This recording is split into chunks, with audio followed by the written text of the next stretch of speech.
Tonight our discussion is going to be, can you receive the love that you say that you want? Can you now? A lot of people have this fictional, this illusionary love made up in their mind, but if it came and hit them in the face, they wouldn't know. I know that was me at one time too. So, my name is Stacy Renee. I'm a mindset coach, a life on life's terms coach. And here's the thing is that life is life, and right? And love. I think love is the bottom line. So that's why we're talking so much about love. You know, last week we talked about what does healthy love look like, or not last week, Wednesday.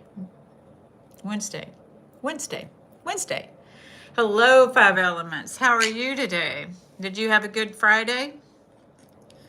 I hope so. My Grinch found the mints and he is having a good old time playing with the mints, aren't you? Yeah. Epic. Thank you. I'm so glad you're here. I love that you love these streams. So yes, thank you. I'm glad you're here. So what we're going to talk about today is can you receive the love you say you want? Can we receive the love we say we want? And that's not just about romantic love. It can be friendship love. I had a friend come over here yesterday and she is in her addiction and she cannot receive the love. People care about her and she's in her addiction, but she's hell bent on destruction. You know what I mean? So she cannot receive the love that she says she wants because the love she wants right now is to manipulate. All went well. You're traveling this weekend? Awesome. Where are you getting to go? So we'll give it a few more minutes. Epic, what have you been up to today? Today is my son's birthday, although y'all know that my son isn't here. He's been gone for 15 years, but I got an outpouring of love on Facebook. For, you know, a lot of people on Facebook remember when it happened. I was on Facebook when it happened, so, you know, there's been an outpouring of love, and I just end up with a love hangover. You've been playing some games? Well, it's been an easy day then, huh, Epic? That's good. Thank you, Bobby. I appreciate that. I am holding up. It is sad. It's melancholy kind of stuff. It's sad, but it's happy too, because I'm so grateful that I had my son. He really changed my life. You know, he and his sister, my daughter, you know, it's Calvin and Celeste. And they really changed my life. And so, yeah, it's hard to celebrate birthdays without people here, but it's not hard when you got so much love and support. And there's so many people, you know, so much love and support. I end up with a love hangover because I share my grief journey. And maybe I'll read my poem to you. I wrote a poem, and I shared that today on Facebook because they've been here with me, supporting me all the time because I was on Facebook when I lost him. So, we're going to talk about can you receive the love you say you want? And it's not just, like I said, from a romantic partner or lovers. It's also Dead Mike. Hello, darling. Hello. So I'm going to ask some questions tonight. So it's going to be interactive. Viola, thank you so much, darling. I appreciate that. Thank you so much. It's been an emotional day. You know, it really has. I'm so grateful for the outpouring of love. Hello, JR. How are you? Because people really are good. You know, a lot of people think that people are bad. And I used to think that too. I took this test at is that Kim or Pam in the house? Who's throwing those hearts out? Thank y'all for those hearts. I love those hearts and the smiles and everything that comes flying up on the screen. It's 4:30 in the morning. All right, you have some blessed and regenerated rest and enjoy your travels. Okay, Bobby? That's you? Thank you, JR. I appreciate that. Thank you so much. So we're going to talk about tonight, can you receive the love that you say you want? A lot of people say, I want love, and they have these things made up, you know, and before I had kids, you know, talking about my son today, before I had kids, I'd be like, oh, they're going to act like this, and this. And then when I had my kids, And they would tell me what they were going to, I'd be like, you're going to do what? They did not act like what I imagined before they were born. They did not. All right. See you later, Bobby. Sleep well. So sometimes we're that way with love. Sometimes we have these things made up in our mind about what is love supposed to look like. And sometimes we are testing people all the time about love. And if we don't love ourselves, there's no amount of love that somebody else gives us that we're going to be able to receive. So when I say, can you receive the love you say you want? So we're going to ponder some questions and look at that this evening. This is jacking with me again and telling me nobody's here. If you're in the house, say, hey, ho. Can you tell the generation I come from? Hey, ho. So anyway, can you receive the love you say you want? I want to keep feeding the algorithm. So if I say I want love, peace, support, kindness, and connection, what happens when somebody actually offers them to you or to me? Now I can receive it. I can tell you I have a love hangover right now from all the love that's been sent to me today. All the prayers been sent to me today. Now Mama's flying up across the top of my screen, not in this chat, but in the top. So things is crazy because I don't even see John London, but Mom's saying hi to John London. Mom, I don't see you in the chat on the talk here, but you're popping up in the comments on the other part. So I know technology, it's a thing. It is hard. Hello, JJ Mike. Is it? Yeah, JJ Mike. Hello. Where are you joining from? So tonight we're going to be talking about, my name is Stacy. I'm a mindset coach, a life on life's terms coach, and I'm joining y'all here from almost Cancun. I'm sitting near beautiful Cancun, Mexico. I do not know Philippine history. What we're going to be talking about tonight is, can you receive the love you say you want? So I'm going to ask some questions. We're going to stay on topic. I look like the school principal. Well, I can totally see that. I can see that because these glasses and all of this. I got my smart glasses on. But I'm a mindset coach, and I'm set near beautiful Cancun. I help people, like I had a fairy goddess mother that inspired me to help people to achieve their dreams. And that's what I do, is I get to, thank you, JR, for those hearts. So I get to achieve my dreams. And as a mindset coach, that's what I help people do, is to get in that mind space to achieve their dreams. But the bottom line is love. Dreams, whether it's person love, whether it's, travel love, whether it's what kind of love, the bottom line is love. So I love to, Terry, thank you. And thank you for your kind words today. I was just telling people that I've got a love hangover right now. And we're going to be talking about, can you receive the love you say you want? And I want to thank you for being such an inspiration in my life and helping me to be open to that love, instead of making stuff up. Because, I used to be able to make some stuff up. I didn't wake up like this, did I? JR, love is all we need. Yes.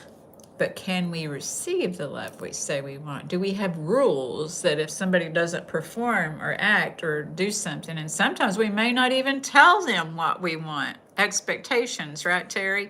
Expectations. I had some expectations. Jason Stillwell, good evening. I'm doing okay too. It's been a very emotional day, but I'm here, and I love being here with you. So thank you. Dane Hunter, darling, it is good to see you tonight. Thank you for popping in here. Thank you. Thank you, Kelly Magnum. Thank you. If you haven't subscribed to this channel, I hope that you will if you find this content that resonates with you, okay? So tonight we're going to talk about, I'm going to ask a few questions, and this is going to be an interactive. I appreciate you too, JR. Thank you. Thank you, Epic. I appreciate it. Thank you for showing up. Thank you all for showing up. Oh, you've had a bad day, Dane, darling? Hugs. Thank you, Terry. I just love you. Thank you. So hopefully this will help your day, because I'm going to talk about, can you receive the love you say you want? Thank you, Kaylee. So we may say, I want love, peace, support, kindness. And so it's not just about romantic love. It can be friendship too. Probably not work love. but, you know. So what happens when somebody actually offers that to you? Okay, bye, Kaylee. Thank you for popping in here. So last week we talked about, or not last week, we actually talked about that on Wednesday night. What does healthy love feel like? Stressful, of course, and if you can manifest it in a correct way, manifestation. Sometimes it's those challenging days that lead us to our victories, and that's a lot of where we build some self-esteem, right, darling? Absolutely. But it ain't fun. It ain't always fun, and sometimes it's very painful. So we talked about peace when we talked about healthy love on Wednesday night. We talked about safety, connection, and we talked about being able to breathe. That healthy love isn't a suffocating love. Healthy love is letting each other be autonomous, and not being all up in each other's business and telling each other what to do and all of this kind of stuff. Richard. Good day to you, Richard. Just had a stressful day, darling, but one thing I do love is these lives. Well, I love that you love these lives. Thank you for being here, darling. Darling Dane. So today I want to ask a different question. Y'all can feel free to put them in the comments or just ponder them yourself. So, can you receive the love you say you want? A lot of us push it away. I had a friend, like I said last night, she's using and she just pushes it away. And so sometimes when people are trying to prove something, sometimes people are trying to prove and make other people prove love, that love has to be earned. Love is a choice. We talked about the other evening about I don't believe in falling in love. I believe love is a choice. See, when we learn how to be compatible with ourselves, we'll learn what is compatible with us. But if we're trying to put ourselves, thanks, Dane. So if we're trying to make sure to bend ourselves into pretzels to be compatible with somebody else, we can't even know ourselves. And the great philosophers said, know thyself. And there's a lot of adventure to getting to know ourselves. It's the best adventure we're going to take. Thank you, Terry. Thank you. So can you receive the love you want? Because sometimes we spend years saying that we want love, and then someone offers it to us and we don't know what to do with it, right? I've been there before. So when have I wanted something but struggled to receive it? Have you ever wanted something and struggled to receive it? If we get honest with ourselves. That's the thing, is I was talking to somebody, because I sponsor people, and it's like the first thing is we have to get honest with ourselves. So that's where that adventure starts, is when we get honest with ourselves. So what does receiving love bring up in me? The pursuit of anything usually beats the reality of having it. But the pursuit, they used to say it builds character in those old movies. But the reality is that it really does build character, because I talk about, we could say pursuit, but pursuit is also the practice and development. Because when we get used to doing something, it becomes a part of us remembering who we are. Because maybe, like as a child, this is how our dreams, how we achieve our dreams, because a lot of us had dreams since we were children and gave up on our dreams. Maybe it was for this love, maybe it was for the love of something, but we need to get clear. And a lot of us, at least, in my codependency, I would be trying to fit into molds and what other people loved so that I could be accepted. And so all of this is within us. And so when we learn that, but we have to learn the questions to ask ourselves. I know for me, that was very relative, was to learn to ask the questions. Because in my low self-esteem, it took people like Terry, loving people, because in my low self-esteem, people asking me questions and me looking stupid was a big fear. Anybody else here? That when you get afraid when somebody asks you questions, sometimes we can get offended and thrown off, Dane, darling. If you're looking and trying to find love, you will 90% of the time be disappointed. I find connecting with someone with similar qualities and interests or where you'll find it. I believe so too, Dane. Like a lot of people get on these dating apps, and I believe that we can organically find who's meant for us. I'm not saying they're all wrong, because some people do find it. But I want, if we're meeting somebody, if we're looking for love or we're looking for companionship or friendship, we're going to know that people doing the same thing as us are compatible. And some people are on the computer and may find compatibility in that. So I'm not knocking it. But if you want somebody to walk the beach with you, then you need to walk the beach. If you want somebody to do certain things with you, you need to be doing those things and not waiting for somebody to do those things, because that's where you're going to find people that are like-minded.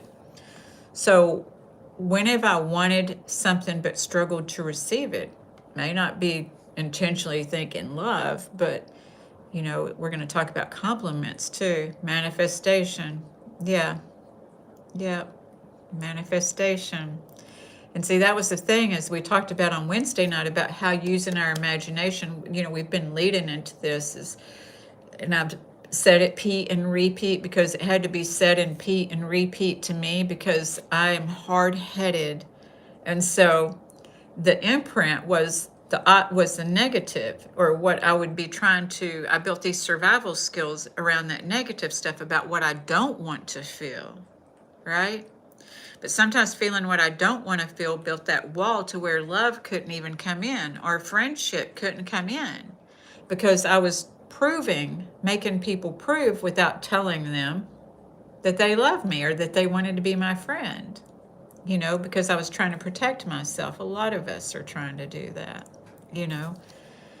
And so when we get to feeling comfortable in our own skin, and that comes with asking ourselves these questions or being asked by someone lovingly, because there are people who can lovingly, when we'll meet, there's certain people that we'll meet that we're going to resonate with, and I've been so fortunate to meet people.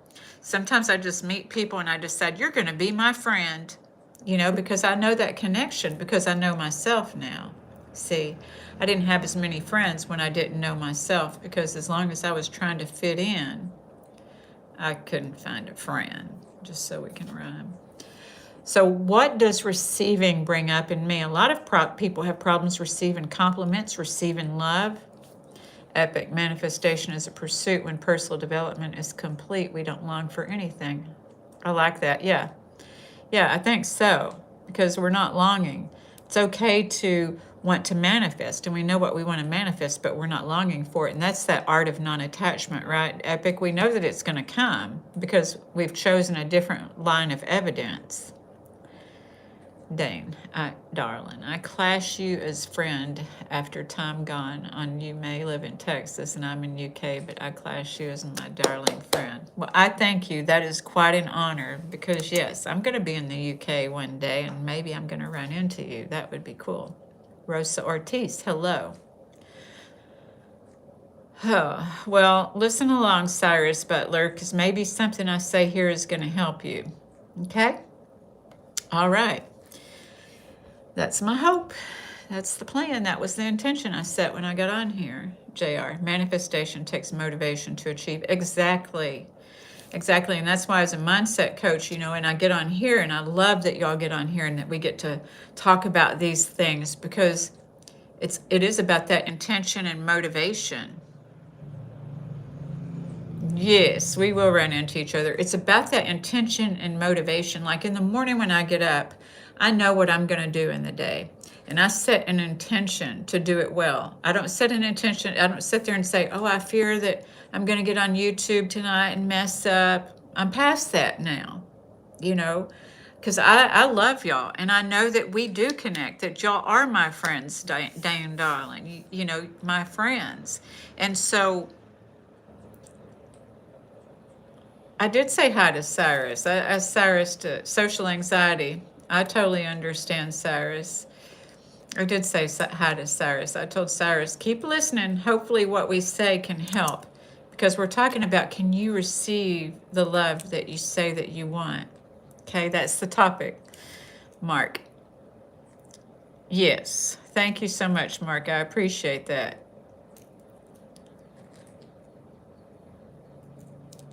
Not to get attention of girls. He did say that, but the thing is what does he want to do with the attention of girls? See, this is what we're talking about here. So what does receiving bring up in me? Because he's talking about receiving the attention of girls. So what does receiving, if you got attention from a girl, what would you do with it? This is what we're talking about. So what do I do when someone is kind to me? We're going to talk about that tonight, because a lot of times people push people's kindness back as they want to look self-sufficient. They're afraid of looking stupid. I get it.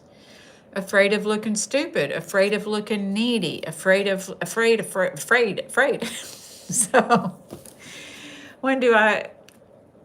hold on, here's another question. What do I do when someone's kind to me? Do I believe compliments? So when somebody compliments you, do you believe the compliments?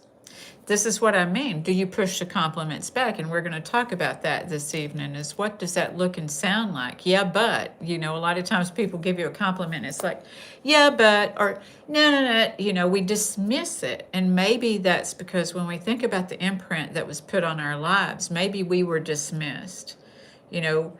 Maybe as a child, this is where a lot of this comes from. Y'all ain't gonna want to hear it, but this is where it comes from, is as a child when you're like, look at me, look at this. And they're like, yeah, but. So what happens is then you turn into an adult that says, yeah, but. And you don't realize that was imprinted. Hello works fine. Yeah, self-love is first and most important. Yeah, because you can't give from an empty cup, Dane. Right. You're right, darling. You can't give from an empty cup. Cyrus, I don't love myself. I don't think I'm ready. Well, hopefully you'll listen, and I hope that you'll consider subscribing, Cyrus, because we talk a lot about love on here. And I didn't love myself at one time either. I didn't know how. And that's just all that it is. There's nothing wrong with you. You're not stupid. There's nothing wrong with you. But you might have that negative internal dialogue, right? I understand. I had a negative internal dialogue, and this is what I'm talking about, is when we have that negative internal dialogue, when somebody compliments us, we dismiss it. Where did the negative internal dialogue come from? So we have to realize that to realize our truth, to know ourselves. You need to love yourself first, yeah, and then you'll find peace. Yeah, self-trust. Self-trust is so important. I had to learn self-trust. It's hard because when we put the keys to love in someone else's hand, when we put the keys to love, to approval in someone else's hand, we're not going to receive it because we're giving it away, but we don't have it to give. We're coming from fear. You care a lot. I used to care what people thought too. I was afraid of what people thought. Live, love, dreams. Players that tell me over communicate are not replying to my request, only when in their best, not my own. Keep coming back, Cyrus. Absolutely. Keep coming back, Cyrus. Dane. Thank you. Live, love, dreams. Dane. Other people opinions never let affect you, my guy. Yeah. Find the qualities you have and work on them and never put yourself down. Absolutely. Thank y'all for uplifting Cyrus. Cyrus, stay here and just listen a little bit. Epic. Well, what people say are reflections of us, but not the whole truth. It's balance. That is so true, Epic, because one of the people I have a short tolerance, like when it comes to the anniversary of the death of, my son or his birthday. Because when people have people around them and they're pushing them away or refusing love or self-sabotaging, my wick is very short, yeah, spot on. My wick is very short. And so someone told me that they relapsed last night, and so it's like, I forgot where I was going with that. But it's just what she said was, she messaged me while I was with a client and said that she was thinking about using, because I sponsor her. So she's like, I'm thinking about using. Well, I'm with a client. This girl's got to get paid. You know what I mean? And so I had to wait till I was through with my client, because my client is my attention. That's where my attention is. And so when I got done with the client, I messaged her back and I was like, hey, are you okay? Oh yeah, I'm okay. I'm like, well, I'm here. Yeah, she relapsed. And so there's people, it takes what it takes. But then, the thing is that a lot of times we project our fears. What all this is bringing up is we don't realize it, but we're projecting our fears. Know who you are by discovering who you are not. Right. So, say if this person, hey Pam, it's good to see you, darling. Yeah, she's okay. She's okay. She's a very beautiful person. So I'm not saying this to talk bad. Okay. So this is the thing is that what I had to show her is a lot of times we don't think, and I hope I told her and showed her lovingly, because that's what we need. That's what I had to have when I was coming out of all of this. And so what I reminded her of is that, I said, did you go in this meeting? Because, there's online meetings that you can go into. I said, did you go in this meeting? She said, yeah, but she was judging them. And I appreciate her honesty so much, because we're afraid of being judged. So what do? We judge other people first. That's part of the first step if you do it in one of the big workbooks with 69 questions. Because sometimes we push people away before they can reject us, right? Y'all know that? So, yeah, finding out her triggers. Well, it's getting to know herself. And so what I pointed out is that she, when she told me she was judging them, I said, isn't that interesting? Because you fear being judged, so you're judging them, that it's that projection. So when I talk about projection, and a lot of people don't know, they hear it like, right? And so, but I get it. And we have to, everything, there's something else on the other side. That's a projection, but we can turn it to a reflection. And, when I was talking with another client this week, I said, and they were having issues. I said, well, isn't that funny? Because these people, because they were making stuff up, they told me, Miss Stacy, I'm making some shit up. And I'm like, well, what's going on? And they told me, that they thought people were talking about them. I said, isn't it funny? We did that tapping exercise. I've done that with y'all before. And so we did that tapping exercise, and it was a we got to the other side of it, of the tapping exercise. And it's so funny because as we were tapping, I mentioned how they're insecure too, because we're insecure. So sometimes we're making stories up about other people because we're insecure. So this is the projection, but we can turn it to a reflection. And a reflection is when we're being insecure is thinking, oh, dang, maybe they're being insecure too, instead of thinking, well, they're gossip. They're over here doing this and that and da-da-da-da. Well, even if they're gossiping and doing that, they're insecure, So to not let these things have power over us. And we keep pushing this love away because that's evidence that we've looked to find. Does that make sense, y'all? Yes. Thank you, Dane. Thank you, Epic. Pam is in the house. Thank you, Pammy. I haven't got to catch up on your videos today. Yes. Live, love, dreams. Do you have meeting links or your email in the bio? Thank you, Stacy. To sponsor people. Oh, yes. For coaching, you can, my email is in the description. So if y'all are interested in coaching, my email's in the description. Sponsoring people I take people through the 12 steps in recovery when I sponsor people. That's what that is. So it's just strictly 12 steps. It's not coaching, because I charge for coaching. I don't charge for sponsorship, but it's going through the 12 steps. Thank you, Pam. Cyrus, Dane Hunter. Years ago, I always cared what others' opinions, etc. When I learned to focus and work on myself, you naturally just lose. Yes, exactly. You build self-esteem, right, Dane? We don't usually like to talk about it and say what it is, but when we have low self-esteem, we're not saying, well, sometimes people do say, I have low self-esteem, but most of us are trying to cover up the low self-esteem by people pleasing. And we're bending ourselves into pretzels so people don't think bad of us. So we're becoming somebody else instead of being ourselves, even though we're fighting to say that we are being ourselves. Pam. Thank you so much, Pam. You're amazing. Thank you so much. Y'all, if you're new here and don't know Pam, some of you know Pam, but I encourage you to subscribe to her channel, because if you're interested in health, then she has, and adventures. Pam used to live a limited and restricted life, and now she goes and lives her adventures because we can change things. She's an inspiration. So, I encourage you that if you're trying to develop some discipline and it look fun, then follow Pam. Okay? So why is giving easier than receiving? Do some of y'all find it easier to give than to receive? I know that I've worked with people that thank you, Pam. You sure are. I love getting to see your adventures. I didn't get to see your adventures yet today, but I will. I might not get to see them till tomorrow, but I will be looking for them.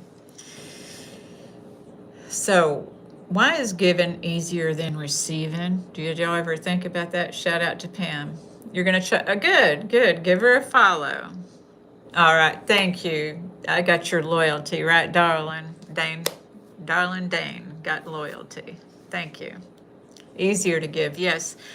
When I worked with people having surgery and stuff like that, I would ask them, tell them, you're going to have to ask for help. You're not going to be able to do things all by yourself. And they would be like, well, I don't feel comfortable asking for help. They would be afraid of being too much or afraid of not enough, and so it's like, well, you're going to have to get comfortable asking for help because you can't do everything. You're going to have restrictions. And a lot of people who are who are givers, when they can't do that, that's how a lot of people develop self-esteem, because it's through that giving. And when they have restrictions, sometimes the self-esteem takes a hit. See, when I worked with people having surgeries, it'd be like, darling, we are building mental muscles and emotional stamina because they can't work out like they could before surgery. And they can beat themselves up because it's elective surgery, but surgery is surgery, and there's still a healing period, even if you choose to have surgery. And it's okay to choose to have surgery. It's not okay to beat yourself up. So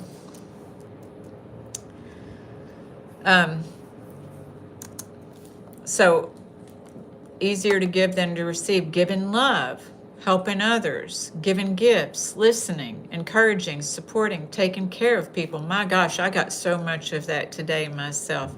I'm just really blessed with that. As bad as going through rough patch, once I give up and use it all, or nothing, second nature takes control. All right, surrender.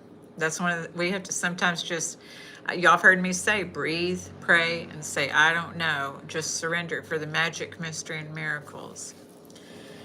So some people are very comfortable giving the love, helping others, giving gifts, listening, encouraging, supporting, and taking care of people. But when someone does that for them, they say, no, I'm fine. They may have work stacked up on their desk up to here. No, I'm fine. Because they don't want to look like they're not in control, right?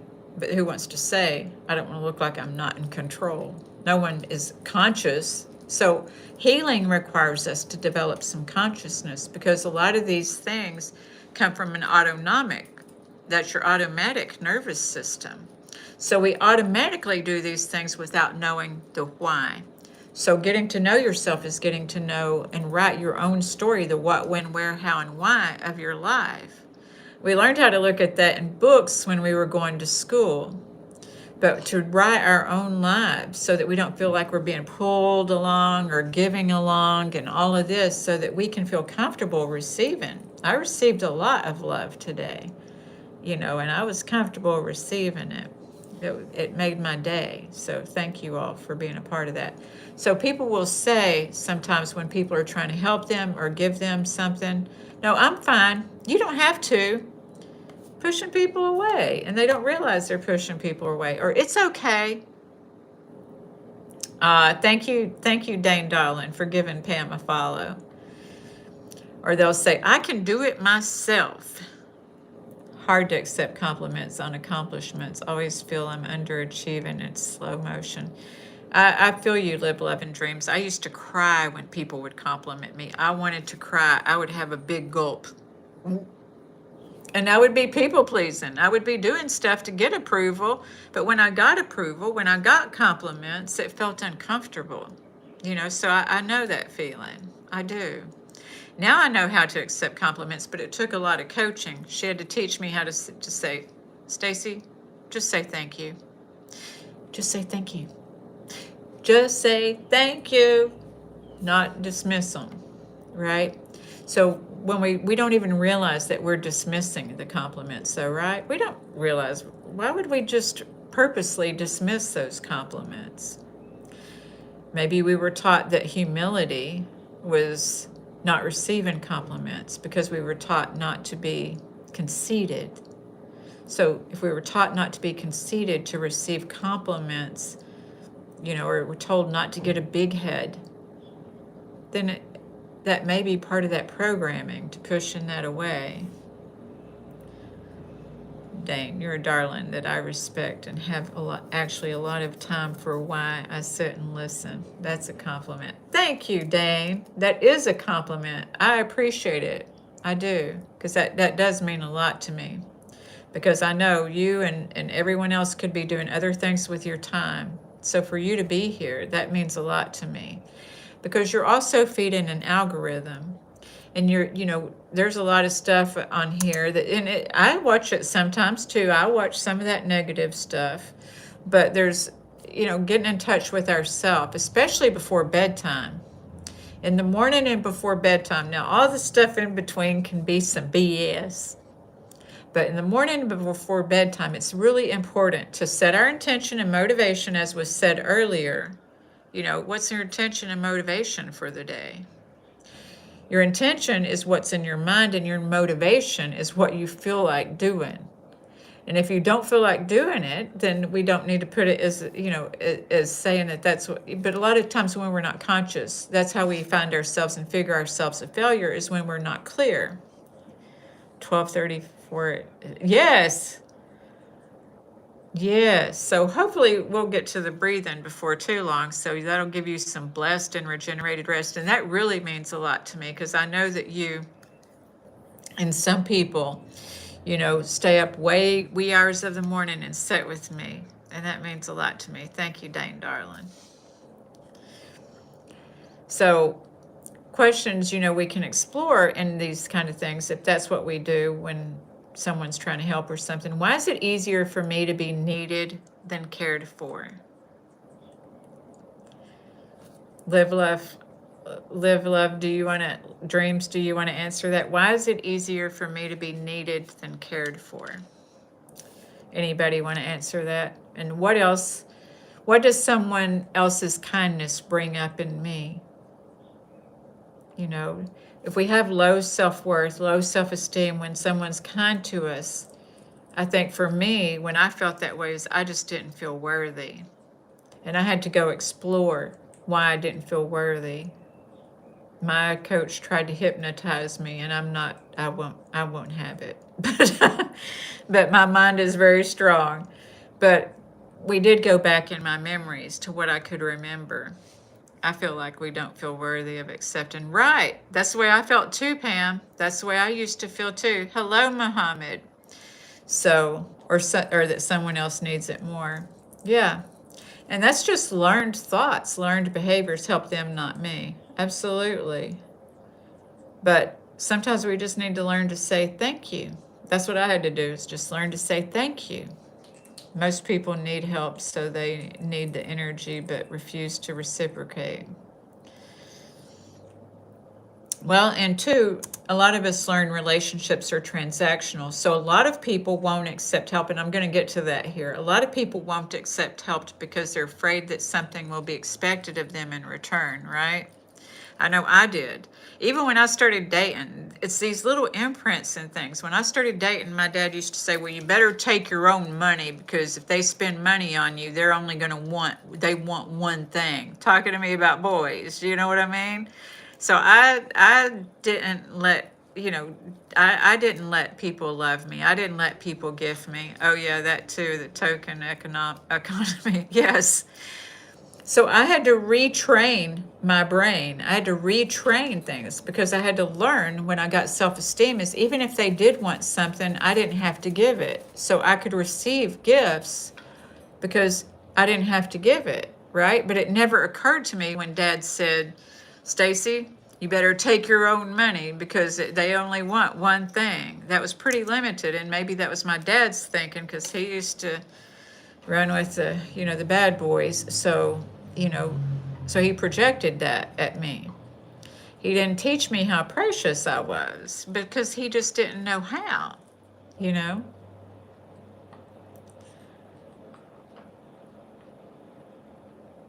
Muhammad, if someone breaks their trust, can we give them one more chance to them? Not unless y'all work on it, because are you going to see a coach? Are you going to see a therapist? How are you going to fix it? Hey, Avery, it's good to see you, darling. So how are you going to fix it, Muhammad? Because you can't just keep doing the same thing. Yeah, JR's like, no way. And if they don't go to counseling or a coach, they're probably going to do it again because there's a trigger there, like we've talked about earlier. And when this person gets triggered, whatever they did, they're going to do again if they don't work on why they did it, right? I hope that's helpful. So, did I already say, what does someone else's kindness bring up in me? And trust was already broken. Yeah, because it's going to be hard to trust them if y'all don't, you have to work on your trust too. You're very welcome, Muhammad, because you have to learn to trust again. Do I feel vulnerable when someone gives to me? When someone gives you something, do you feel vulnerable? I know that sometimes that feels uncomfortable when somebody gives to us. And what's so cool is when we get to learn to heal those parts of us that don't feel worthy, is that I learned to not have instant gratification, have to buy things all the time. No, that's not my water truck, but that definitely was a truck. Live, love, dreams. I listen, smile, nod, yes, agree, think, relate. You're encouraging it. I'm so glad because that's my intention and my motivation because I know how it feels to feel uncomfortable. Pleasant strangers sometimes feel awkward. I feel like I'm changing, but it is a slow process, darling, because it didn't happen right away. It didn't happen a one and done, so it's not going to heal a one and done. But thank you for being here, and thank you for sharing that, because that lets me know that my intention that I set in the morning to come on here in the evening is working. Because I always say, if I can help one person, then because you're special. One person, you are special. So thank you. As you get older, you know who's real and who's not. Yes. Yeah, Pam, you did hear the truck.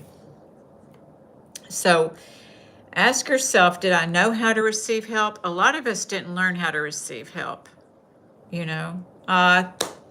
Thank you, Dane, darling. Thank you. So sometimes we didn't learn how to receive help. So when we got help, that's what causes a lot of us to overgive too. Because I used to, when people would, I would receive help or somebody would be nice to me, then I would be like so grateful that they were nice to me that I would be overgiven because I felt like I had to give back more because somebody was nice to me. And the real deal is that we just let things go in an ebb and flow. But see, sometimes it's breaking that pattern, that cycle, because it doesn't feel good to feel like we never can give enough to somebody who's been nice to us, does it? So did I know how to receive help, or did I know how to ask for help once I was completely overwhelmed? A lot of people don't even know how to ask for help, And I had to learn, martial arts, learning karate and all the different things that I've gotten to learn through this lifetime have helped me a great deal. Praise, correct, praise. That was something I learned in martial arts, when I was teaching, is that, you tell somebody, because their effort means a lot, but sometimes they don't know how. So then we say, what would make that better? Would you like me to show you how, like for karate, it would be like, oh man, look at you putting that power in that kick. That's great. You got a lot of power. Do you want me to help you make it higher? Do you want me to show you how to make your kick higher? And then we would show how to make the kick higher. Then we'd be like, okay, do it. And then they would do it and it'd be like, yes, because that gives comfort. See, because a lot of us feel challenged. And so we do need help, but how do we get help without feeling like we're shrinking? I do pray for you, Alex Neff, JR. Sometimes you don't need to ask. Help should be offered by your peers. Well, they don't know.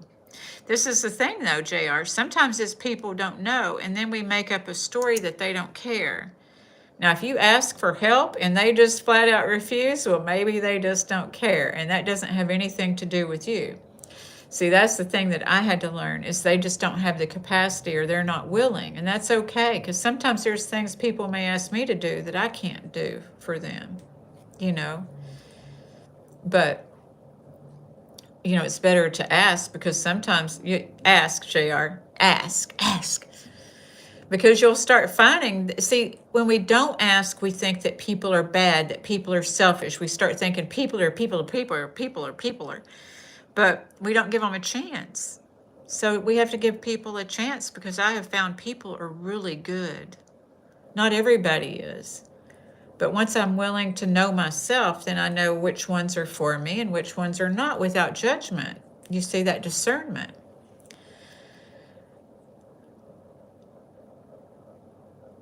Yes, thank you, Pam. Live, love, dreams. Have you ever heard 7Ps? Proper prior planning prevents piss poor performance. I like that. Let's pin that. Have y'all heard that? I have not heard that, but I like it. Let's write it down. Hold on, y'all. Y'all know how I am. Your whole family's rich but never offers, JR. Oh, well, you need to ask them, and we have to learn how to ask without being intimidated asking. So I'll address that in a minute. If I forget, bring me back. Bring me back to how do I ask, you know? Okay, let me go back here. Proper prior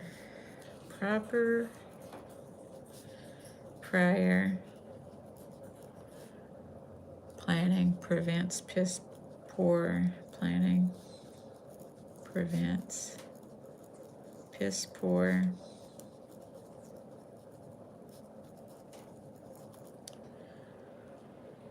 performance.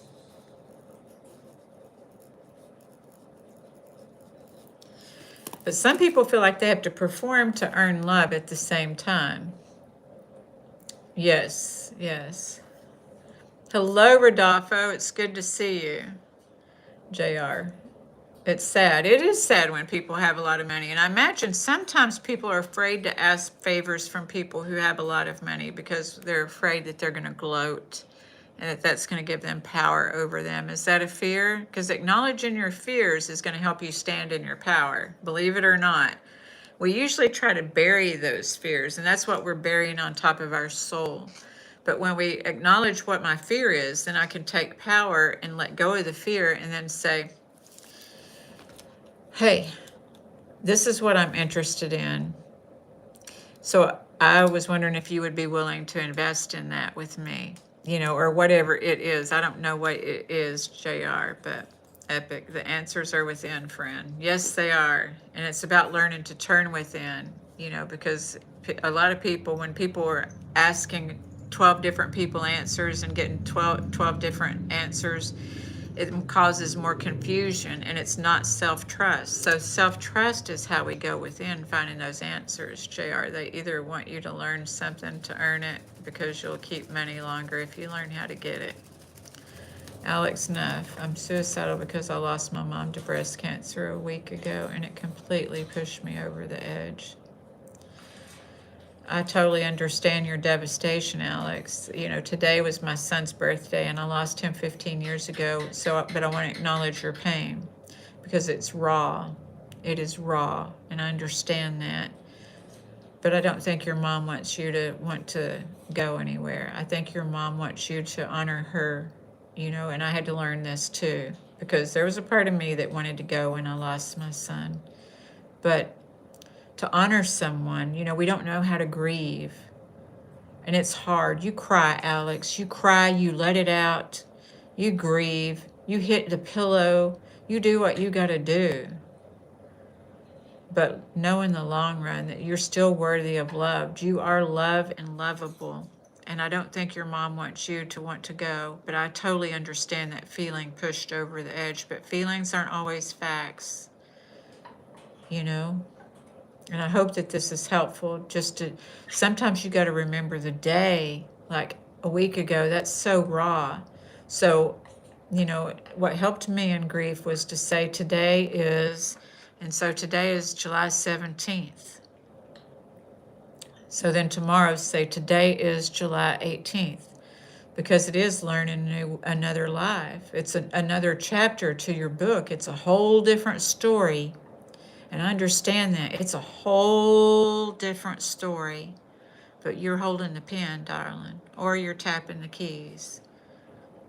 And I think your mom is going to be proud of you, because I do believe that she wants you to live your best and fullest life and to take those adventures, do those things that she wanted to do the things you want to do, you know? Just stay. Just stay. I know it's hard. Breathe, darling. We're going to breathe at the end of this. And that breathing, will help your nervous system regulate. And it's just taking it a day at a time. Just a day at a time. My heart goes out to you. Give a person a fish and they will eat. Teach a person how to fish and they will eat a lifetime. Yes, Rodolfo. Most rich people are kind of stingy. That's why they're rich. So a lot of people are. Some are not, though. I've had some rich people be very nice to me.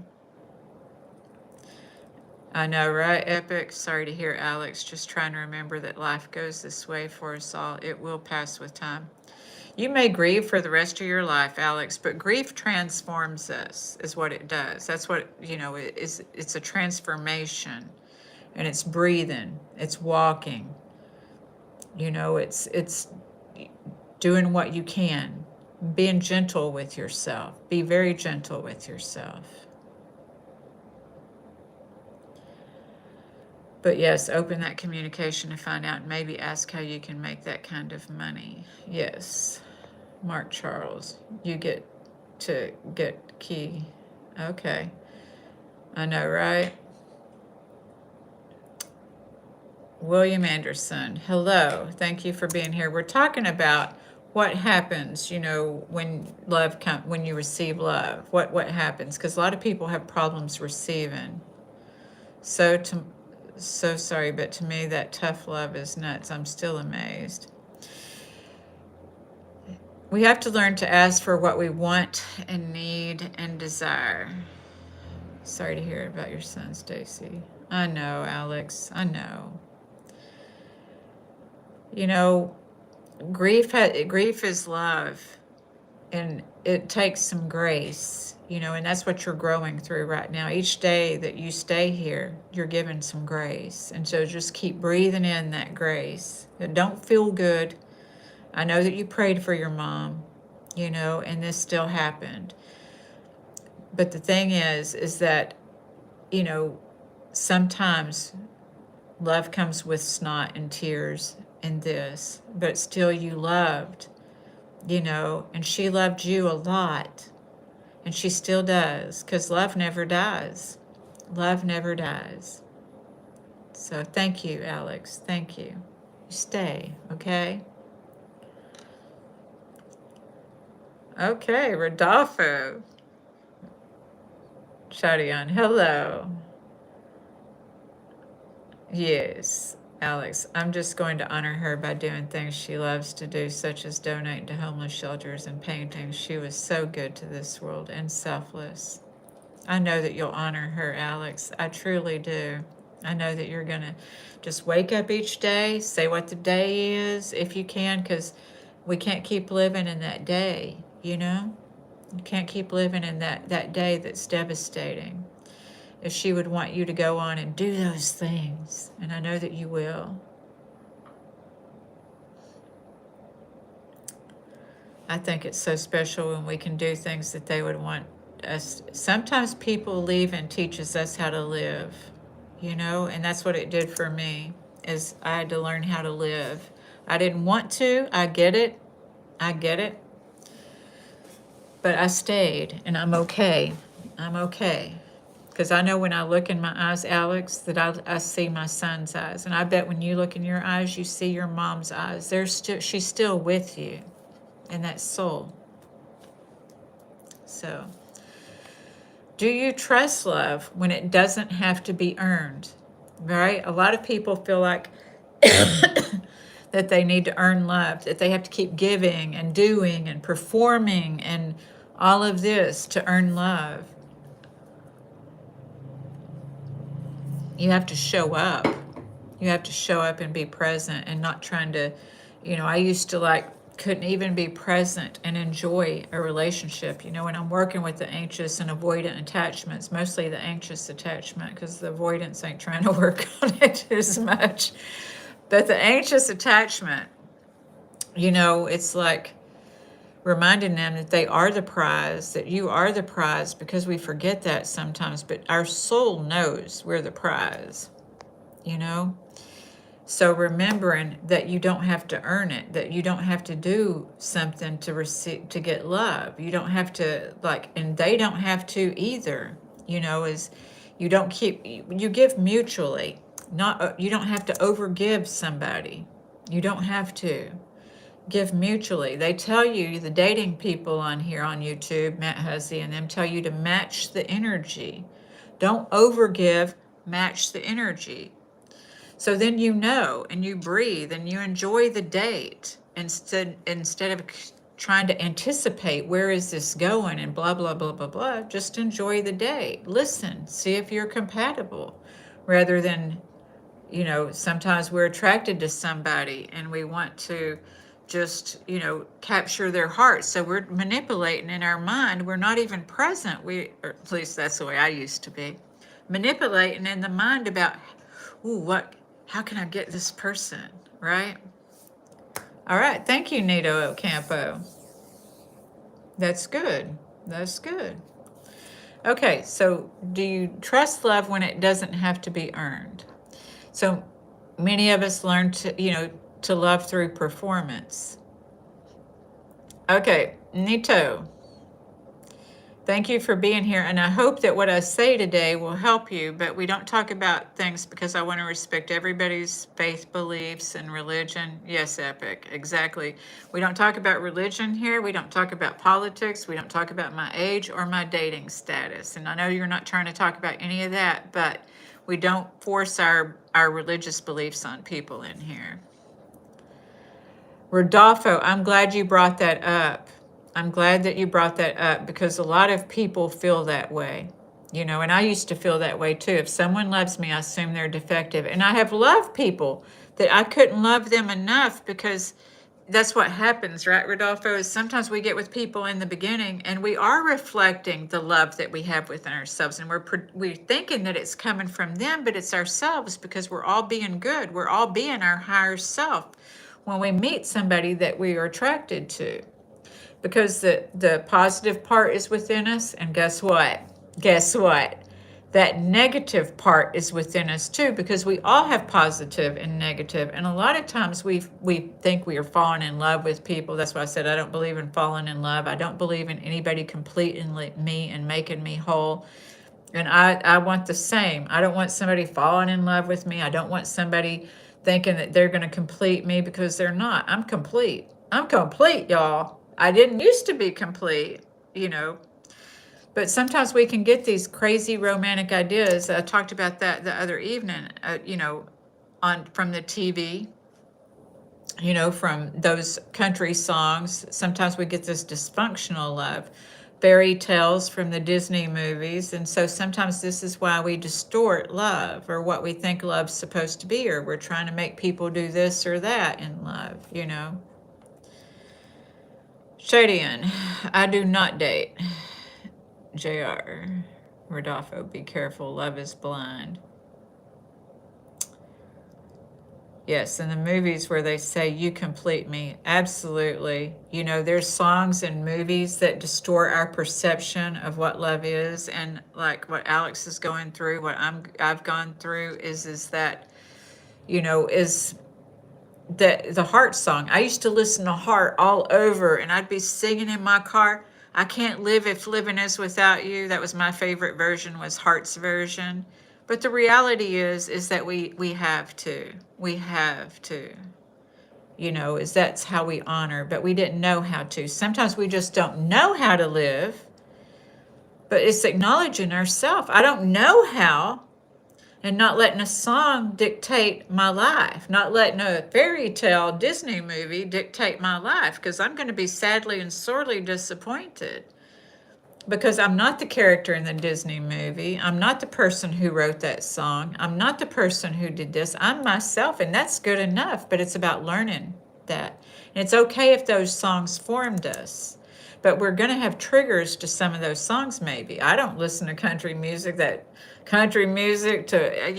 good country music. I'm not saying all country music's bad, but there's the cheating and there's the drinking, and I'm not down with the cheating and I'm not down with the drinking and that kind of negative stuff. Same with rock and roll is I'm not drugging anymore. I used to, the 80s was good, but not anymore. But I still like some of the music, but I'm in charge of myself, you know. So when we feel like love has to be earned, many of us learned love through performance. Be good, get good grades, help people, don't cause problems, make people happy, be successful, be useful. So this was all about what we could do outside of ourselves. So but we internalize that I have to do this. This is what I have to do to earn love. So if I do enough, I'll be loved, right? So this is why some people are overdoing. But what happens when someone says you don't have to do anything to be loved? I love you anyway. See, that's what they need to write a song about, right? Is you don't have to do anything but be yourself. I love you anyway. You don't have to be perfect, and you can rest. What? Is one of y'all going to write that song? Maybe I will. So a lot of us will ask, can I believe them when they tell us something like that? What do they want? What's the hook there? Or do we say they don't really mean that? We need more things like that. I know, right? So, but we usually say we need more songs like that. Yes, Jason Stillwell. When the lady I was going to marry died, I didn't want to go on, but I learned to live without her, and now I found my other half, and my late lady helped me prepare for the love. Yes, thank you for sharing that, Jason Stillwell, because that's what happens, is that this life is an adventure, and it's a path of uncertainty. We can't be certain about anything, but what we can be certain of is of ourself, and that in knowing and having that belief, faith, and trust in ourself and our source, because things are going to happen outside of us, and we're going to be hurt, whether it's intentional or not. If we're breathing, I did a talk here a while back on do you feel like a victim? And I'm like, if you're breathing, you probably have been a victim sometime, because we've all been victims and we've all been hurt. But our heroes, or my heroes, are the ones that continue going, and that's who showed me how to continue going, because that's what we're meant to do. Live, love, dreams. Thinking about getting a Frenchie puppy. Maybe then I can get unconditional love. I think there is unconditional love out there, but it's love with no strings attached. It is like just what I said. Animals are great teachers. They sure are. Animals, I believe, teach us about love and grief, because animals' lifespans aren't like our lifespans. So typically, if we get a dog, we're lucky if it lasts 10, 12, 15 years. And my dog lasted 17 years, but they're going to pass. And so they teach us how to grieve. They taught us that unconditional love. You're exactly right. And so they teach us how to show unconditional love, how not to take things personally, because dogs don't take things personally. They're not like, they kind of can get a little attitude, though. I'm not lying. They can get an attitude. Get a cat, though. You have to earn the cat's love for real. Pam, my daughter got a Frenchie. She is a handful. I think bigger dogs are more loyal, like Labs and Golden Retriever. Hi, Tony. What is love? What is love? Baby, don't hurt me. And Not at the Disco, right? Isn't that what it was called? We're talking about it. Puggles. Okay. Cats are hard mode. They do get an attitude. Yes. Grinch gets an attitude. sometimes. But animals do, because they're innocent. And we can see the innocent animals, but we don't see the innocence in the human being animals. Because human beings are animals too, but we don't want to see the innocence in them. And sometimes we can see the innocence and still not choose to participate, because most of the people who might have earned the villain status in our life, we once saw as innocent. So, I try to teach us how to not to go the victim villain stance. Cats are psychopaths. Stacy, tell them love is a game you need to learn how to play. Well, it can be a game. I like to tell people I don't play. I tell people all the time, I don't play.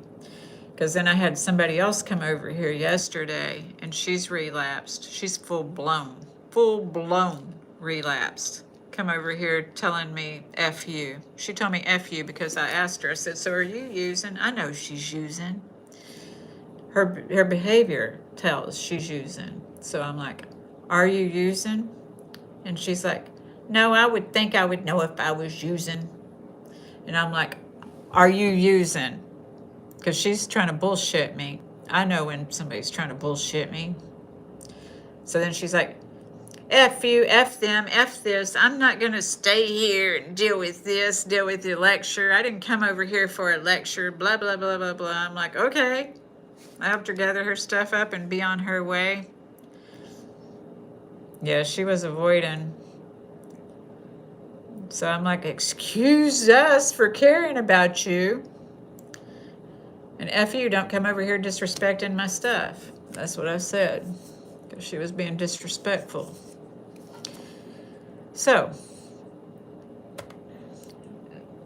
you don't mess with me when I'm going through my grief process. No, don't come over here telling me F you in my grief process. So what do you do with a compliment? So when someone gives you a compliment, what do you do? I told y'all I used to want to cry when I got a compliment. That I would feel really small, like I wanted to shrink. Yep, cats got personalities. I've had different kind of, I haven't had that many cats. My first cat I had a long time. I had her for like 9 years or so.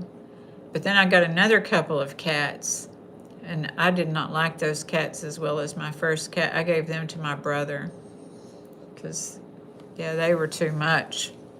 It didn't matter. I got them both separate litter boxes. And they still, because I rescued them, and they still decided to go to the potty in my formal living room. That was not cool.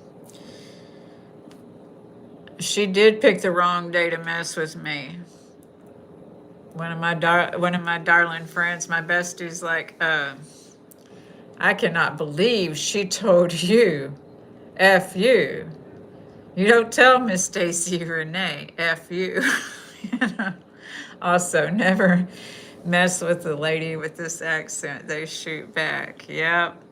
It's like, I will set a strong boundary with you. I didn't yell or nothing like that, but I'm like, well, excuse us for caring about you. F you, and don't come over here disrespecting my place.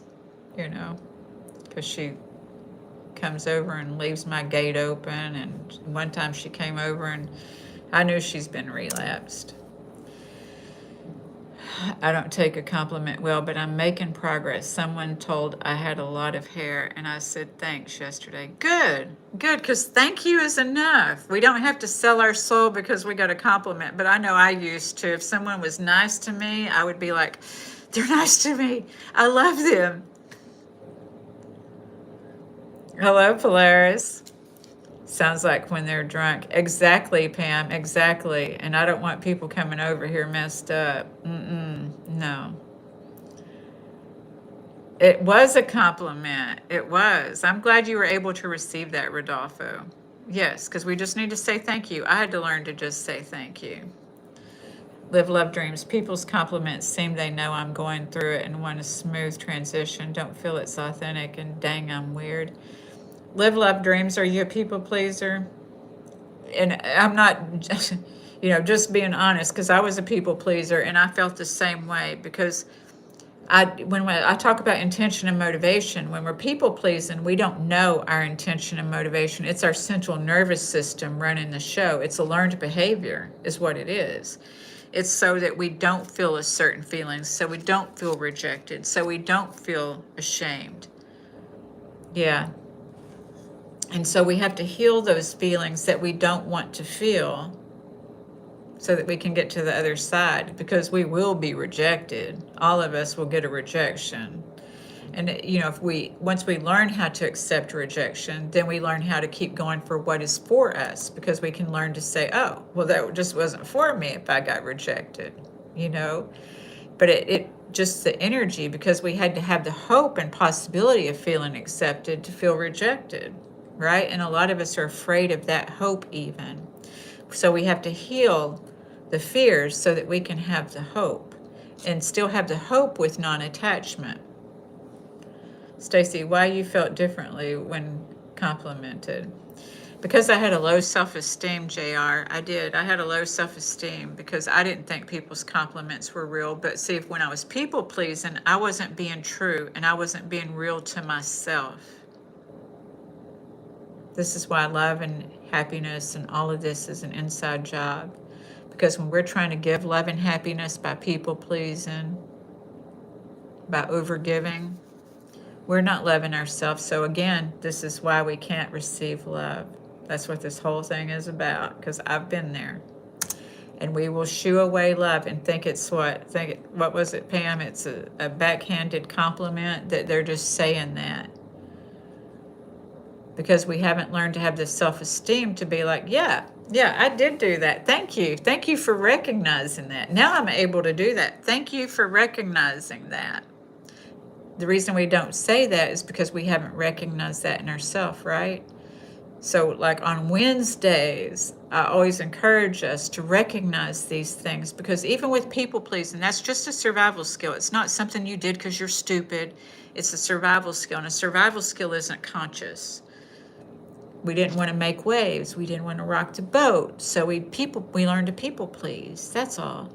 So we can unlearn how to people please and learn that it's okay for us to be pleased too. See, we kind of take on the role of a martyr sometimes. Maybe you didn't go all the way. I didn't go all the way down the martyr, trap, but sometimes we can, if we're not careful, become a martyr. That's a tricky compliment for you, Stacy. Really testing your mettle. Thank you. Angela, hello, darling. How are you this evening? I'm glad you're here. Gonna stop giving things to those who don't ask for it. Yes.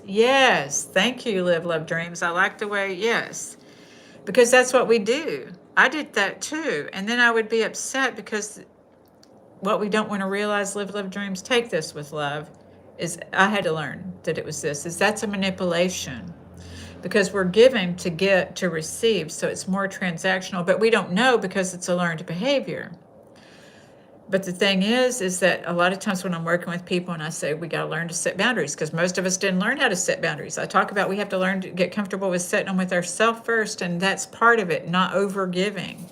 Setting that boundary, I'm not going to overgive, so I'm proud of you for that. But I had to realize that my people pleasing was a manipulation of me trying to get somebody to like me and not being me, and that's why I couldn't accept myself, because I wasn't accepting myself. So when I talk about a projection and a reflection, if we're not accepting ourselves, we're not going to accept these things. Tony, today I saw how a manager's behavior can shift the whole environment. Avoidance, mixed signals, and inconsistent communication don't just affect tasks, they shape how people act and feel. Absolutely. Absolutely, because some of those managers keep people walking on eggshells and afraid of rocking the boat. And sometimes we may even feel like we're selling our soul if we stay under that kind of management. I know I've had to leave that kind of management before, because it's like, no, this is unethical. So, yeah. But maybe they think that it's ethical. I hope that there's an HR department. When there's not an HR department, it's scary. What's wrong with being a martyr, and what do you mean by martyr? A martyr is not living. A martyr's not living a full life. There's nothing wrong with being a martyr if somebody's comfortable being a martyr, but sometimes a martyr isn't living a full life.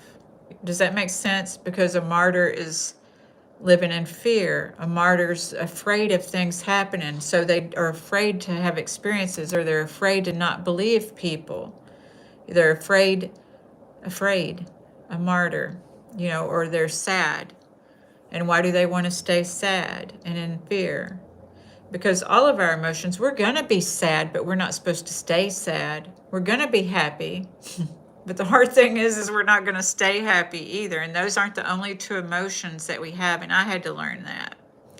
That the more I learned about having emotions and feeling them rather than sinking and going to addiction, instead of trying to people please and get approval from outside of myself, instead of trying to do these things outside to receive from outside of myself, I had to learn happiness is an inside job. Love is an inside job. And when I know that I'm worthy of love, I'm not a martyr. I'm not missing anything. Thank you, Logan. Jason, I got to say that one of the biggest disservice done to people is telling them there's someone out there for everyone. And that's not true. And it's not a bad thing if someone doesn't find love. I don't know that there's not somebody out there for everyone. And I also do know that it's not a bad thing if someone doesn't find a romantic partner.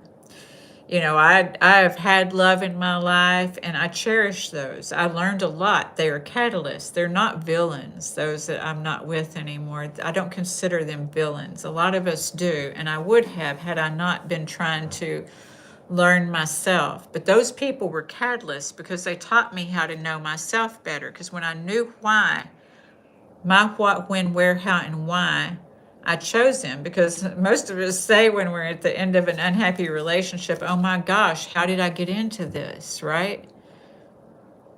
But then we go on, sometimes we jump into another relationship and thinking that they're going to complete us or heal us or something else, and they're not.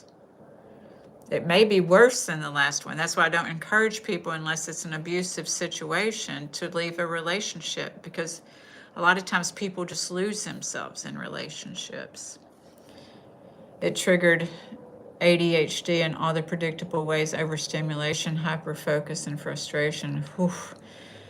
That's because it's fragmenting. When you don't know how to behave around certain people, when you're walking on eggshells and you are afraid to rock the boat, it can trigger ADHD because it's fragmentation. And a lot of times when people are dealing with, like what, Angela, narcissistic personalities, that's a fragmentation. That fragments your personality because you can't live a whole life, because you can't tell some people, sometimes not everybody is good. There are a lot of good people, and it's your job to find your good people, because there are some people who are committed to misunderstanding you. There are some people like that boss that's going to, not be nice. There are people who are going to come to your house and breathe hate and discontent. There are these people, but that's not an indication of who you are. How you respond to that is an indication. But I know I dealt with that narcissistic type behavior. People that you couldn't, and I don't want to call that and just drop that name. What I want to say is that when I can't tell somebody what I like because I'm afraid they're going to take it away, that's fragmentation, because it's my God-given right to be able to express myself. And if I can't express myself, then there's something wrong. That's not a healthy relationship.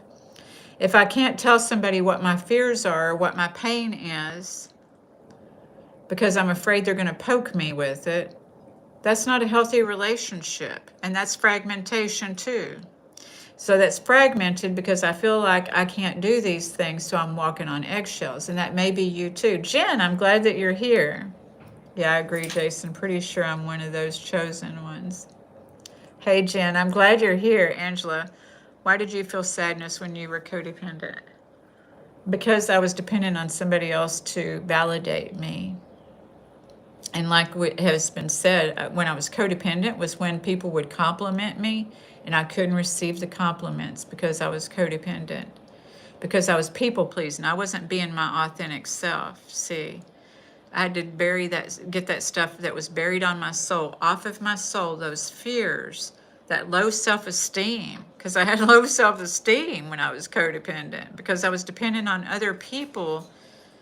I was dependent on my behavior to affect other people. But when it did, I couldn't believe it, because I was just trying to manipulate things. See, when we turn into a chameleon, we're manipulating things. And I turned into chameleon. I turned into whatever I thought people wanted me to be when I was codependent. And I knew it. And that's not living my real authentic self. And so when somebody complimented me, I couldn't receive it because I wasn't being true to myself. That's a lot. And some people may not. It's a hard journey to look at yourself like that. And most of us are pushing that beach ball down, not wanting to look at that.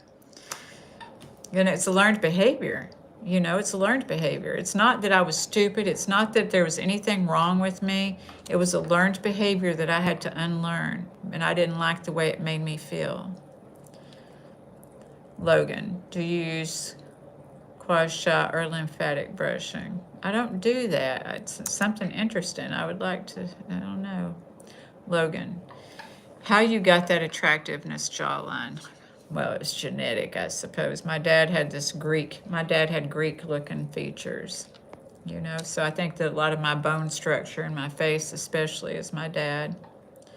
If you can handle life yourself, a partner just adds new problems into your ecosystem. Solitude is the ultimate reward. Epic, that's where I'm at right now is, for somebody to get me to come out of my house, when somebody asks me, do I date? It's like, oh, to get me to come out of my house, because I love my solitude in here. I love sitting with y'all on a Friday night, so for somebody to get me to come out of my house, that's a big deal. They must be very impressive if they can get me to come out of my house. Sometimes people ask me out, and it's like, for me, I'm going to start with coffee. I'm going to have coffee with you first. I'm not sitting there in a whole dang meal and listening to you talk about yourself. I'm not talking to you, Epic, but I'm not going to do that. I first am going to go see if we can have a coffee, and then after that, if I decide that I'm compatible, if they can have a coffee with me and we can communicate, and I feel like, there's possibilities, but that don't happen. It's hard to get me to come out of my house. I'll come out from friends, but dates, appearing phenomena. I feel I have to love and not hit back in some ways, the ones that hurt me. Oh, appearing phenomena, that's a hard one.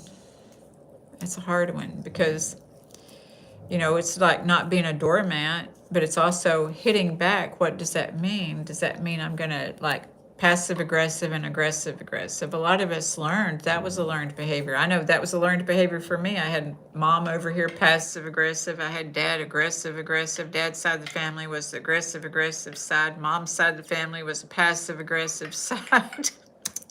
So I had to learn who I am through all of that because I had that aggressiveness in me, and I also had passive aggressive. Those were learned behaviors and part of that fragmentation, so those were my survival skills. So getting comfortable, does that make me a martyr? No, that does not make you a martyr, darling. That does not make you a martyr. A martyr is that constant longing, too, for something else. Well, you're here talking, so by definition, you're not a martyr. Absolutely, Epic. JR. At the end, we all need love. Everything needs love, as a matter of fact. Yes, JR, I do believe that.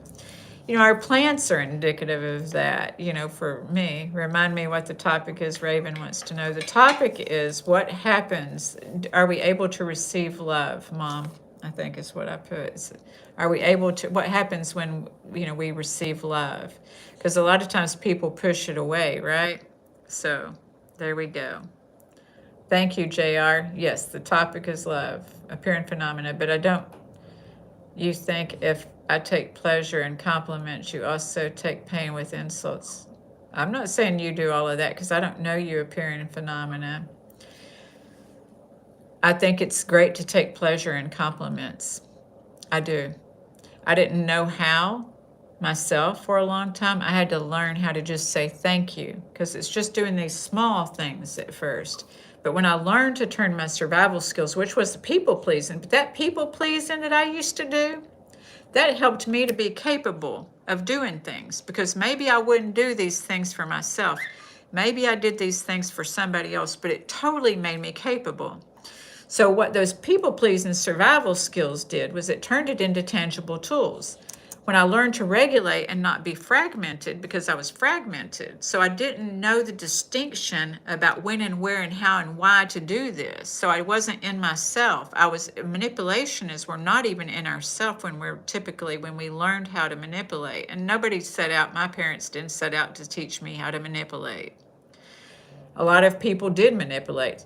Freaking some of these fairy tales and things are manipulations. What we were told when we were growing up about certain characters, and I'm not going to say it in case minors you're listening, that was a manipulation to make us act right, right? So we grew up with manipulation. TV, it's a manipulation. It's about how do we want our program, and that's why it means a lot to me for you all to show up, that I'm able to teach you and help you. I hope that's the intention I set, to at least, bring up these topics so you can question these things about what do you want, and to remember your worth and your value and not have to overperform for that worth and value, but to still be you. Do what you want to do, because people know when I do what I do that it's because I want to. It's not because I'm feeling like I'm obligated. I'm sitting here because I want to. So we covered disappearing, but yes, balance is key.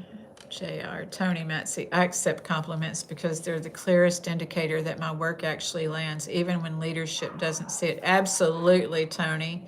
I like that, because that's it. That is. That's what it means when we get a compliment, is that your work matters.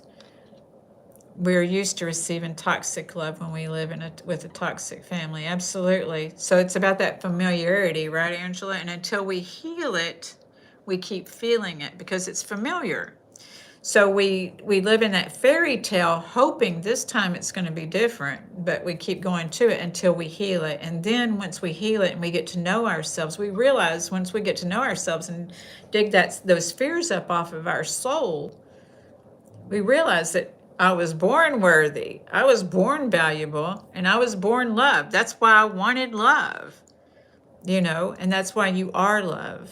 So once we are able to embody our own love without feeling like it has to come outside, then we're going to know who aligns with us, who we're compatible with, and who we're not compatible with. It doesn't mean they're bad if we're not compatible. They're bad if they're not compatible. It just means that we're not compatible. We all have our preferences. I wouldn't call it passive aggressive, but penetrating with vision into what they're hating, hurting about, and they seem to dislike that too, but it is sometimes less hateful. It's a survival skill, and so what are we trying not to feel is usually what that survival skill, because we're coming from the energy of don't. I don't want to feel this way. I don't want this to happen. So sometimes the outside part of that is the way that it looks outside. So what the compulsion is that I'm going to prevent this. And that's in the autonomic system, which is like the automatic nervous system. So this is how we've learned to prepare ourselves, because, sometimes I'm talking with people, I used to do it too, is we will sit here and try to mentally prepare for scenarios going on. So when they say this and I'm going to say this and they're doing this and da-da-da-da-da and that, like the person I was talking to the other day saying, making shit up. We do that. I used to do that, So when someone gives you a compliment, what do? Do you say thank you? That's what I had to learn to do, is just say thank you. Or do you explain why they're wrong? Or do you immediately compliment them back? Or do you make a joke, minimize it, tell them why it isn't true? So what all that means is that you're uncomfortable with compliments. That's all. So an example would be when someone says, "Oh, you look beautiful," and you respond, "Oh, this old thing." Or someone says, you did a great job. And you say, oh, it wasn't that big of a deal. And you know you worked your butt off on that. Oh, it wasn't that big of a deal. What are you trying to prove? Like, really? I know I did it too. I'm not, but we don't think about these things. I just like us to talk about these things that we don't think about, because I like us to make the unconscious conscious, because then we can heal it and fix it if we know what it is. Awareness is the remover of obstacles. A lot of times we got this can't going on in our mind, and that's an obstacle, right? But we can, not everything, and that's okay. That's where we learn that there's unity and community, because what I can't do, somebody else can. And that doesn't take away from me. See, I had to learn that doesn't take away from me because somebody else can do something, that I have my own gifts. And we realize our own gifts, we're able to uplift others in their gifts too. Can you say, receive the love you say you want? Yes. Can you receive the love you say you want? Thanks, JR. Mom, that's the topic. Can you receive the love you say you want? Because a lot of people say they want the certain kind of love, but do you know when it comes? Do you know what it is? Because if you have an expectation, you may not even catch it, right? If you have an expectation of the familiar. Feel undeserving of love, maybe from missed opportunities, time and lack of confidence or memories. I'm so sorry, Live Love Dreams, because that does hurt. I know that feeling, but you can unlearn that feeling. You can unlearn all of that, because a lot of that goes with that, some of the songs maybe, but, learning ourselves, we learn how worthy that we are. And you are worthy, Live Love Dreams. You are. It's not just all missed opportunities. I believe that's what's for us is not going to get by us. The problem is a lot of times people don't have the patience to wait for that what is for us, because instant gratification is easy to get. It's easy, but then it's usually painful.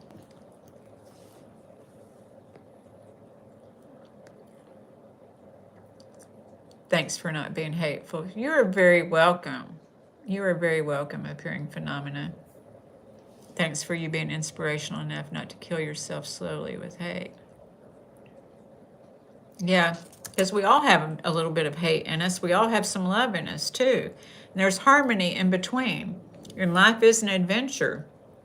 We're not always going to be all flowery and fluffy with love. And we're not always going to be so self-loathing and all of this with hate either. Is there's harmony in between, and getting to learn ourselves. Is this real? Is this true? Is this necessary? And is this kind? Like Rumi said, right? You want to stay humble. Humble is a virtue. Humble keeps us teachable and reachable, Tony. So thank you. Yes, Jen. Humble is self-love to me. Absolutely. I love that, y'all. If someone says you love me, someone says I love you, and you say I love you too, that's okay. Or yeah, but. So can you receive a compliment, or are you going to yeah, but, or, negate it? So, or do you immediately hand something back when somebody gives you something? So can I receive love without needing to immediately repay it? Do you feel like you have to overgive because somebody's nice to you? So why does receiving feel like owing? Angela, did you have a problem of pride when you were a codependent, Stacy? I don't think I did, because I kept going down, down, down, as I kept giving so much away that I was dwindling away. So I don't think I had a lot of pride. No, I did not. Because I kept giving everything away, mentally, physically, spiritually, emotionally, financially. I kept giving it away. I wasn't appreciating it. I wasn't appreciating myself, So I just didn't know how. I thought that I had to overgive because, I was talking to Angela earlier about how my dad used to say when I would go on dates, you better take your own money because they only got one thing in mind. He didn't say, oh, you are so charming. You are such a beautiful girl. Don't let people take advantage of you and your kindness. He didn't say that, but he just didn't know how, Yes, I gave it all. I gave it all, but not with the right intention and motivation, JR. I gave it because I didn't want to feel a certain way. But the more that I ended up burying myself, with nothing, burying myself with nothing. So why and I would think after I would help other people, right? After I would help other people, I would feel like, and I would feel abandoned. I would feel all those feelings that I didn't want to feel by over giving. And then I would be like, if I would have put all this energy into myself, how cool would I be? And I finally listened to myself and started putting energy into myself, not out of spite, not out of pride, not out of none of that, but out of pain. Out of pain. So sometimes pain is the greatest motivator. Everything the art of giving. And now that when I give, I do still give, but it's with intention and motivation. It's I know my intention and I know my motivation. It's not that it's because of I don't want, it's because I do want. I do want. So when I give, it's because I want to. It's not because I feel obligated to. It's not because of anything. So if somebody thinks it's a backhanded thing with me, that's their problem, because I'm not going to give anything I don't want to anymore. That's what it taught me. Giving is love transfer. The art of giving is love transfer. Yes, yes. Genuine. So why does receiving feel like owing? Some people fear that, right? That was something programmed in me when my dad said, you know what, take your own money, because I didn't want to owe anybody anything, right? A lot of us were programmed that way. So this is deep. Some people cannot receive because receiving feels like a debt. Anybody here that receiving feels like a debt? It's like, if you do something for me, then I owe you. If I accept this, then what will you expect from me? If I let you help me, you'll use it against me later, right? Those are fears. That's fears. That's that stuff that's buried on our soul. So it comes from past experiences where giving was transactional. Night, Viola. I'm glad you were here. Thank you so much for coming in and for being a part of this live. Hope you get some blessed and regenerated rest. Thank you for those hearts, y'all. So I want you to explore, was love conditional? Right? The conditional love has us performing. Yeah, the Grinch come to tell you good night. Did you come tell Viola good night? Yeah. So, explore, was love conditional? Because if we want unconditional love, we just have to learn unconditional love. We can't just say, I want unconditional love, and not know what it is. Unconditional love begins with ourselves. Love ourselves unconditionally. Quit shooting on ourselves. Quit shaming ourselves.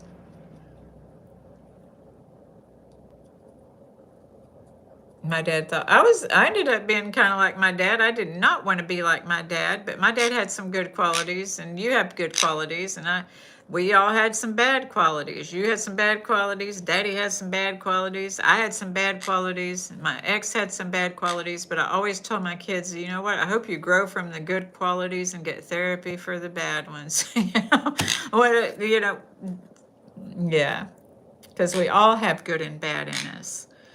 Some of us are trying to hide that bad, and that's what's buried on our soul, is when we get to know ourselves, because we have it. What is it? Because everybody has an it to a degree that they're trying to hide. Grinch wants to give his opinion. He knows everything. Yes, he does. Yes, he does. So was love conditional? Were gifts used as leverage? Did kindness come with strings attached, growing up? Or did you learn that accepting something meant losing power? Right? So that was that training. JR. Yeah. Appearing phenomena. I want to see what is hurting them, a feeling of a pure heart. Well, what's hurting you, though, appearing phenomena? Because you matter. You matter. And you have to see what's hurting you. So with all these questions that I'm asking, do you resonate with any of them? Because I resonated with them at one time, and that's why I'm asking them, because we have to feel it to heal it. Awareness is the removal of obstacles. If you're hurting, this is what I had to learn in codependency, Angela, is that I had to learn that I was projecting my pain onto other people, but I didn't know that. I wasn't conscious of that. But when we say we don't want somebody else to feel rejected because we don't want to feel rejected, abandoned, right? Then we are selling ourselves out to try not feel abandoned by people pleasing, by doing what they want us to do, giving so much energy to them and not to you, you know.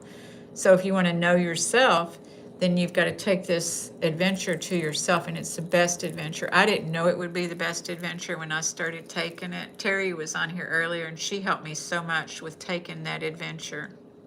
There's people, and so now when I'm helping other people take that adventure to get to know themselves, I'm carrying a piece of Terry with me, you know. So live, love, dreams. Poor decision making and kicking the can is not my forte. Yeah. Mom loves Baby Grinch. I know you do. And I know Angela has a sense of humor. All right. So now, what if healthy love does not require immediate repayment? Huh? What if, consider these things. You know, what if was the topic last week. What if healthy love doesn't require immediate repayment? Can you let someone see you? This is the part. This is where the manipulation is a lot of times we don't let someone see us. So it's hard to accept, to receive that love. So it's one thing to let someone love the version of you who is successful, strong, funny, capable, helpful, put together, witty. It's another thing, but can you let them see you when you're tired, when you're confused, when you're afraid, when you're grieving, uncertain, and needing help? Can you let people see you then? See, that's being vulnerable, and that's trust. And if you can't trust somebody, that's a problem, because we probably don't trust ourselves. JR, I was naturally codependent. I was stuck with someone who cheated, pulled me into drugs, left me, and triggered old wounds. And I even went through an abortion in that chaos. It wasn't who I was. I totally understand that, Tony. I feel for you. What do you think you learned from it? I mean, I'm not saying that it was a punishment, because a lot of times when people are punished, you know, so I'm not saying it in that way. I'm saying it with love. Because I know for me, I had to learn, what did I learn about myself through that? It sounds like you learned resilience is one thing. So you're very resilient. But when we look at the character that we were in love with, what drew us to that character? Was it the familiar? Was it what I'm always used to? Because that's what it was for me, is that I was used to this. And so I was trying unconsciously to prove myself to this person, because I always wanted my dad's approval as a little girl. And so I never learned to approve of myself, because I was always seeking it outside of myself. So this was a manipulation. So couldn't we let somebody see us when we're tired, confused, afraid, grieving, uncertain, and needing help? Maybe if you were a child growing up and your parents told you to suck it up, that's a part of crying, right? This is why a lot of people are afraid to feel vulnerable, is because they were told to suck it up, or they're going to get something to cry about, or, you know, their feelings were negated just because their parents didn't know better. All they had was Dr. Spock's, you know, so, but now we know better. We know that our feelings we need to look at our own feelings to be able to connect with others. It hurts for me from time to time, but not always. There's a very deep love I have for my sister, because the delusion of guilt of having abused her when I was a child. We are innocent. We didn't know. No, kids are curious sometimes. But it's important, you know, that to ask how she feels about that too, you know, so that you both can make sure that you're clear with that energy is cleared, so it's not hanging like a cloud. Accept the love. We pay the bill in the sequel. Yes. Accept the love. Yes, in the sequel. I like that, Epic. They try and break my barrier. I run. So it's about healing that parts that hurt you. Live, love, dreams. Healing those parts that hurt you, because no one's just going to show up. They're not. They're not just going to show up, the right and perfect person that's going to heal you. To live your life fully and not be afraid and not, I don't know if you long for love. A lot of people just give up and say, my picker is broke. Well, are you longing for love still? Would you still like to entertain that idea? Sometimes people don't. That's okay too. But I do believe we're intended to love. I think that probably I might have one more love or romance, maybe two, to go before I give up, before I decide, I think I've had enough. Who knows? I'm not never going to say never, because I did that with my ex-husband. I said I'm never going to marry him, and I remarried him again. So it's like, oh. So some of our never say nevers are not the best choices. So it's just knowing that we have that within us and accepting that part and just trying to do better on one day at a time, on a daily basis, because we can't get too far ahead of ourselves and overwhelmed, or that's when we self-sabotage. So to ask ourselves, do I want to be loved or do I want to be admired? Because being admired can still allow us to remain protected. If you're trying to be admired, you're not going to want to be vulnerable, maybe, right? And to be vulnerable and trust somebody is the full scope of love, is being your full and whole self. There's no one going to complete you and make you, not have those vulnerabilities that you're trying to hide. So it's about being able to be yourself. Being loved requires being seen. So that means the good, the bad, the ugly. So what if you don't believe the good things that people say about you? You can be surrounded by love and still be unable to receive it if your internal beliefs reject it. Someone can say you're beautiful, and your internal beliefs may say, no, I'm not. I used to not think that. I hear people tell me I'm beautiful now, and I say thank you. Because here's the thing, was those times when I would be rejecting it when I was younger, guess what? I look at those pictures now and I say, dang, I didn't look too bad, did I? So I don't think that I look so great right now. I'm not all full of myself. But the reality is I know that these pictures of this day, I'm going to look back at and say, oh, yeah. So, but I know that I'm not bad. I'm not bad. So you may hear the words but not receive the message. Okay, so someone may say you're smart. But if you have a belief that says I'm not as smart as other people, then you may dismiss it. And see, that's a learned behavior too, is maybe you heard that growing up, and maybe you heard people say that, and maybe, I know I used to think that if this person was interesting, then I wasn't. See, that comparison, it's the thief of joy, and it's also the thief of your self-esteem. So this person can be interesting, and I can be interesting too, is the reality. That's the truth. That is the truth, because we live in an unlimited universe. But when we come from scarcity and lack, we see limitations. We don't see unlimitedness. So this is why I say sometimes and encourage us to learn more words so that we can have more experiences, so that we can feel that plethora of feelings instead of trying to just shade ourselves from, and keep ourselves from not feeling feelings we don't want to feel. And that's not living a full life. But a lot of us are there. I was too. And we have to heal it to be able to feel the whole plethora and colors of life. And yes, it's painful sometimes, but it's so worth it. So the question is, what beliefs do I have about myself that make love difficult to receive? What if I'm not actually waiting for love? That's what the next question is. Maybe sometimes we're waiting for someone to prove that we're worthy, to prove that we're lovable, to prove that we're enough, and to prove that we're chosen. That's putting the key to our happiness in somebody else's pocket. But we do that, and that might be a learned behavior, and we can unlearn that. That's the good news. What if we already decided internally that we're not all of those things? We keep telling ourselves we're not, and we look for evidence that we're not. So no amount of external love can fully satisfy you if that's what you believe.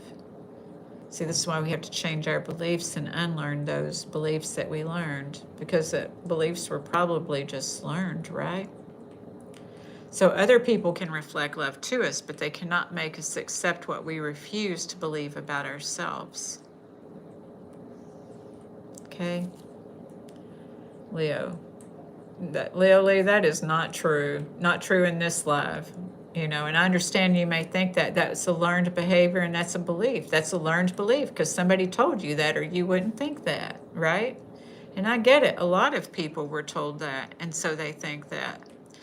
But you have tear ducts. Anybody who's got tear ducts were meant to cry.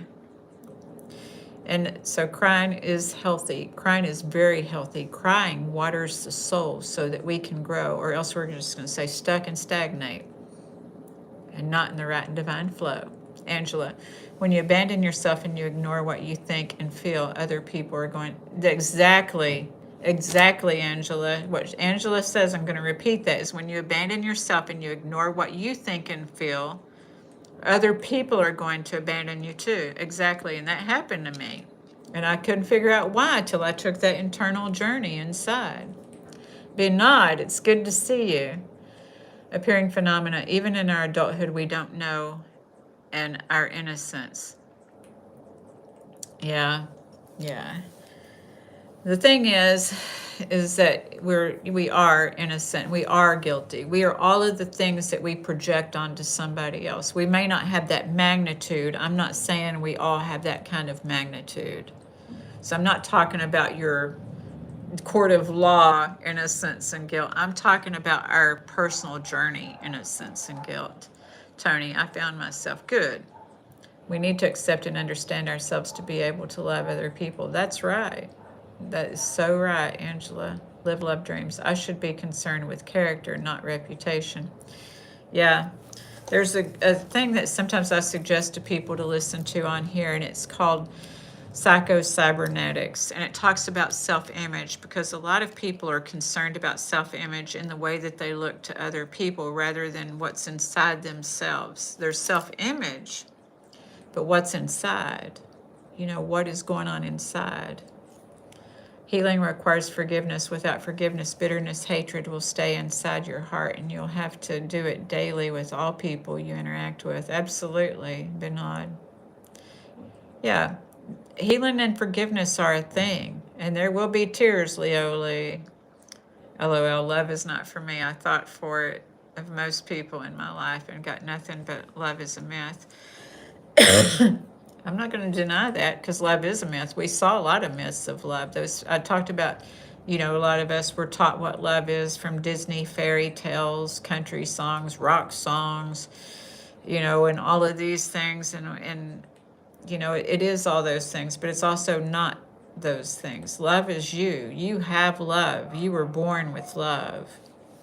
Grinch went back to his office. He sure did. That's funny, Angela. Epic. I love wagon wheels. Is that an illusion, Leo? Wagon wheels? That's going to be an interesting conversation. Rodolfo, Leo. Yeah, it seems like that sometimes. Epic, yes. What does a wagon wheel mean? Epic. A biscuit. Benod, yes, comparing to others is truly a thief of joy. When you're satisfied with your life, your choices, and not devaluing yourself comparing to others, you will live a peaceful and joyful life. Exactly. Thank you, Benod. Blue Rapper. Epic. My point is we all love something. Some people love other people. It's all the same stuff. Love is inside of us.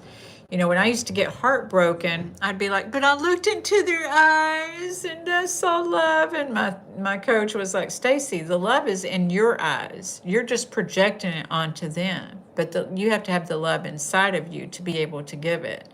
So not acknowledging, like somebody was just, what they were just saying, if we don't acknowledge the love within ourselves, we can't have really, we got to love ourselves too. There's to have mutual. There is things to. I just cried today. I've been crying all day long. I lost my son 15 years ago, and today is his birthday, Leo Lee. So I cried all day long. I cried tears of joy. I cried tears of melancholy. I cried tears of pain. I received so much love, and even receiving that love, I cried because it was meaningful to me. It was meaningful. I didn't cry because I didn't deserve it. I cried because I knew that it was sincere and it was meaningful. And what a blessing and gift that is, that I'm able to receive that, you know, because it was the most horrible thing to happen in my life was to lose my son. But I've received so much love out of that loss. People I never knew sometimes have come to me with love because I share vulnerably about that. And if I cry, if I need to cry, I cry. I'm not trying to act all stoic and everything. So I've been crying all day long. Sometimes those yucky tears that stink and smell. Sometimes it's just the soft tears. But it's okay to cry because it waters my soul. My eyes will glow. Leo Lee, you got to look in the windows of your soul, your eyes, darling. Appearing phenomena, the beauty of it, Leo. Yes, yes. JR, I've noticed that love does win. Angela, were you constantly competing with other people when you were codependent? No, not really. Not where it was overt, not where people could see. Covertly, to be honest, I probably was, because I wanted to be the one that won. I kept choosing emotionally unavailable people, just like my dad. Thank you, Jen. I know you got an anniversary coming up too, and my heart's out to you. So I kept choosing the familiar, Angela. I kept choosing the familiar, that emotional unavailability, because, you know, I just shared earlier that I was seeking approval from my dad for a lot of my teenage years and stuff. You know, I wanted his approval. So what I did was I projected that onto guys, but guys that felt familiar with that same, you know, first off, we were all young, so they didn't even know, I didn't know what love was, you know, back in those days. But you know, yes. So I was trying to win and prove and compete just to prove that I could get this. Finally, I could get this. But I had to learn to realize that I had to accept myself. I had to approve of myself. And when I quit trying to get my dad's approval, guess what? I got my dad's approval because I quit drinking, because I had drank with my dad. I had smoked weed with my dad. And I still didn't have his approval, although we got along pretty well. When I was high, I would get along with people pretty well. Most of the time. But that, you know, loving myself and approval, I didn't get till I got clean, sober. And then I didn't care, Jen. So thank you, Angela, for that question. Thank you, Jen. Leo Lee, I saw my mother died because of blood loss, then get brought back to life, then spiral into depression and addiction. I didn't cry. I didn't even feel anything because death is inevitable, but it's still a part of crying. People cry when babies are born, and people cry when people die. That's the way that it is, Leo Lee, because crying is normal. It's normal. It's an expression. It's cleansing. It cleanses our soul, because otherwise we keep burying stuff on our soul. That stoicness. I got to be stoic. I got to be strong. Who told you? Who told you that? Yeah. Rodolfo, how do you figure love always wins? The first contradiction that comes to mind is the Holocaust. I don't even know how to answer that one.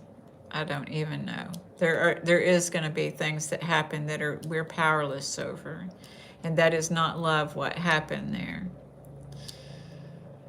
But like with my tragedy, with losing my son, I receive a lot of love. And when we lose people, love shows us how to live if we're willing to see, to walk in grace with our grief, because love never dies. So I don't know how to answer that about the Holocaust. That wasn't my experience. But I do know that death is what comes at the end of life. Leo Lee, sometimes I just feel like a 1976 taxi driver, but you probably don't know what I mean. I remember there was a show, Taxi Driver, and I remember 1976, believe it or not, and but I don't really know what you mean. Jews now have Israel. Love one. There we go. It's just all, what it is. It's the nature of life, Leo Lee. Why cry happens. Crying doesn't change anything. Yes, crying does change things. Crying heals, Leo Lee. Crying heals. Raven, great topic. I have to go to sleep, getting up at 4 a.m. You're welcome, Raven. I'm glad you were able to make it. Thank you. Get you some blessed and regenerated rest. Rodolfo, for women who had children snatched from their arms, love did not win. I can't even imagine that, but I have lost a child. Love does win, though, because I don't know. I shared a poem about that earlier today, and have I ever had a health romantic relationship? Yeah, I think that I have, but it wasn't our time, because sometimes we can have healthy romantic relationships with somebody who we can be transparent and vulnerable with, and I did have that for a short amount of time.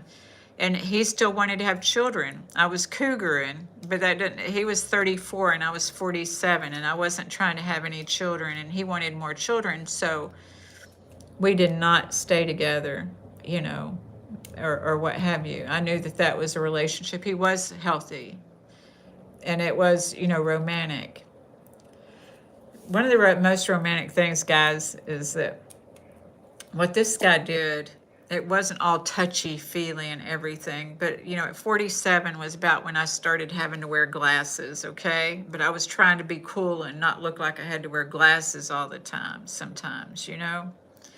So I didn't have my glasses, I don't think, this one night. And so he asked me to read something, because we used to share our thoughts on books. See, when you meet somebody who's healthy and somebody who's, and so we had the same kind of interest. We were compatible, but not compatible in a forever kind of way, So he wanted me to read, he was spiritual. I met him because he was singing behind me in church. And I was like, oh, you have a great voice. And he's like, yeah. And he invited me to coffee. And then we started hanging out, but we wanted different things in the end, you know. But the romantic thing that he did, which some people might not think it's romantic, is he wanted me to read this book. And it was, a neat book, but I didn't have my glasses. So he's over my shoulder and he reads in my ear the words that he wanted me to read from that book. Isn't that romantic? See, that's what I find romantic. So what other people find romantic might be something else. Romance isn't just always about, I know you weren't saying that, Angela, but romance doesn't have to just be sex, is what I'm saying. You know what I mean? It's that connection, that we're reading the same book, that we're able to discuss the books, that we're able to discuss things without feeling like we have to hold back. That's romantic. That's compatibility. But he wasn't my forever person.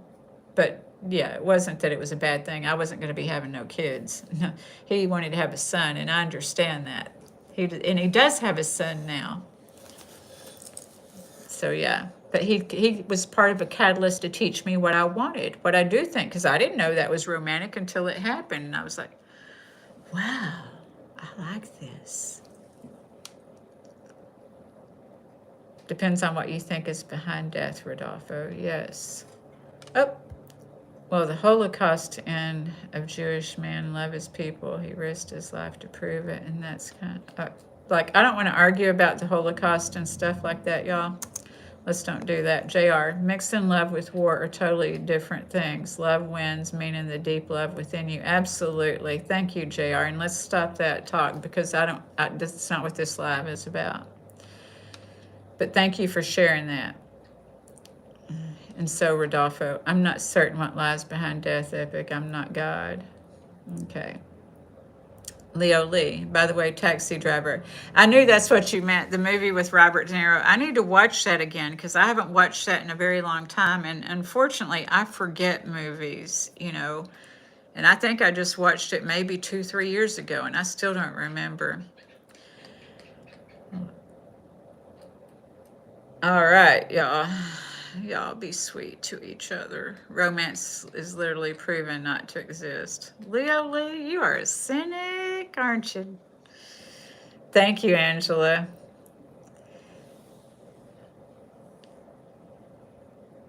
Okay, y'all. So I'm not getting in the conversation about the Holocaust, and I do hope y'all will be nice to each other because we're really talking about what if you don't believe the good things people say about you. We're talking about you tonight. We're not talking about history, really, unless you think that that's pertinent here. I know, Angela, God will give me another love story. I think it's going to be when I get to Europe. I don't think it's going to be sitting here. But unless a European comes over here and opens my, but yeah, no, I think that it's in Europe, but I never know. Lily, no, I sat alone and just thought about life after I watched the movie. I'm gonna have to watch that. Yeah. All right. So, what if you don't believe the good things people say about you? You can be surrounded by love and still be unable to receive it if your internal beliefs reject it. Okay. So we talked about that. Okay, so what if I'm not actually waiting for love? Maybe sometimes we're waiting for somebody to prove that we're worthy, that we're lovable, that we're enough, and that we're chosen, right? I think that's where I left off. But what if we've already decided internally that we're not? Choose a man who can love Grinch too. Absolutely. That Grinch is part of the package for sure. Yeah. Grinch is laughing at that. Did y'all hear him? He was like, it's an interesting question, but yes, we're here for the therapy. Not, it's okay, Epic. All right. So, but what if we already decided internally that we're not worthy, lovable enough, and chosen? Sometimes people have that in the back of their mind.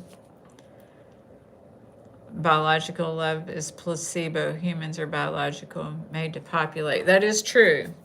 That is true. I believe love is a choice. I don't think we fall into love. We can fall into attraction, to physical attraction, mistaking that for love. They called it infatuation. And I know when people used to tell me I was infatuated, I was denying it.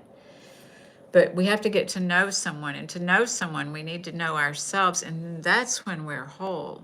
Is when we're whole, they're whole, and we come together. And it's like, yeah. So other people can reflect love to us, but they cannot make us accept what we refuse to believe about ourselves. Because a lot of people have that internal belief system. And if that's what you believe, no one's going to change your mind unless you decide to change your mind.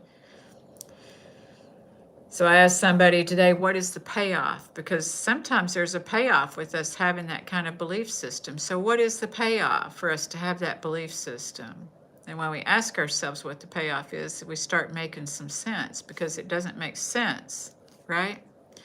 So receiving is not the same as depending. So receiving love's not the same as depending on love. JR, you already had your experience in life. Embrace yourself. Yes. I genuinely believe that someone doesn't want to change, they won't. And I think therapy is brainwashing them into stop believing that and believing they can change. If someone doesn't want to change, they won't. If someone doesn't want to change, they won't. And if they think that therapy's brainwashing, then they won't.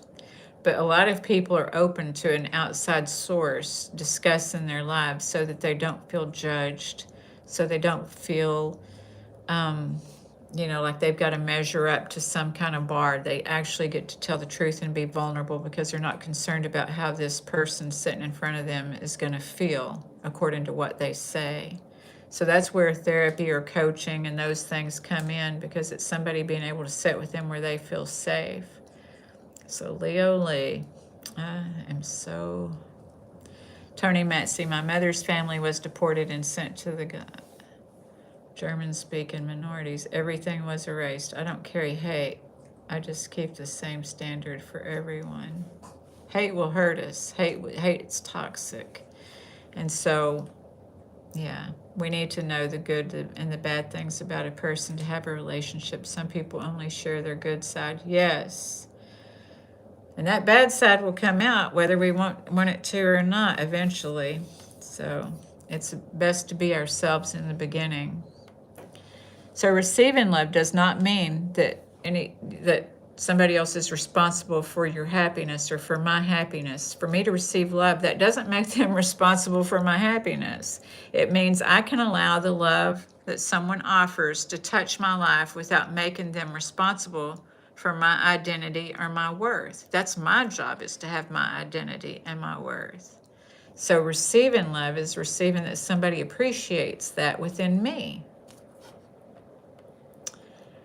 So the healthy interdependence is I can receive your kindness. I can appreciate your love. I can accept your help and enjoy your presence without needing you to make me whole. So here's some questions to ponder and think about before we close this evening out, okay? Is when did I first learn to give instead of receive? So think about this, because awareness is the removal of obstacles. So when did I first learn to give instead of receive? This is where you're going to heal, or not if you're Leo Lee.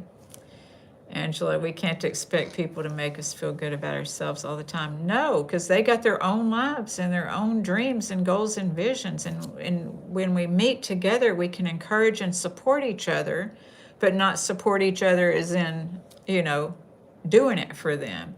Knowing that they're going to do what they're going to do and saying, hey, I believe in you, We all carry some generational trauma, Tony. We all do, and that's where healing comes in, because no one meant to give anybody any trauma, probably. It just would serve us best to give them the benefit of the doubt. That people, and I'm not talking about the wars, okay? I'm talking about our parents. I'm talking about people. We can't blame people and empower ourselves at the same time. So what did I believe receiving meant? I got to do the breathing pretty soon, y'all. I think we've been here about 2 hours, maybe.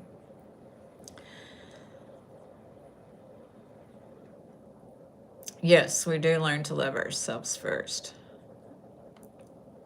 So did I think I had to earn love? Is there, your parents might have been taught they had to earn love, and then they might have taught you they had to earn love. But we can break these cycles and interrupt the patterns, because those were things that were passed down. Could be the DNA, but it's in our neural pathways, that neural plasticity. And we can change that in ourselves. That's unlearning that learned behavior. Did I trust kindness? Did I know how to accept help? Did I feel uncomfortable being vulnerable? We've discussed and broken down all this down tonight. So now asking yourself these things. What compliments have I struggled to believe? Because you probably are all those compliments that you've received, but it's you that struggles to believe it.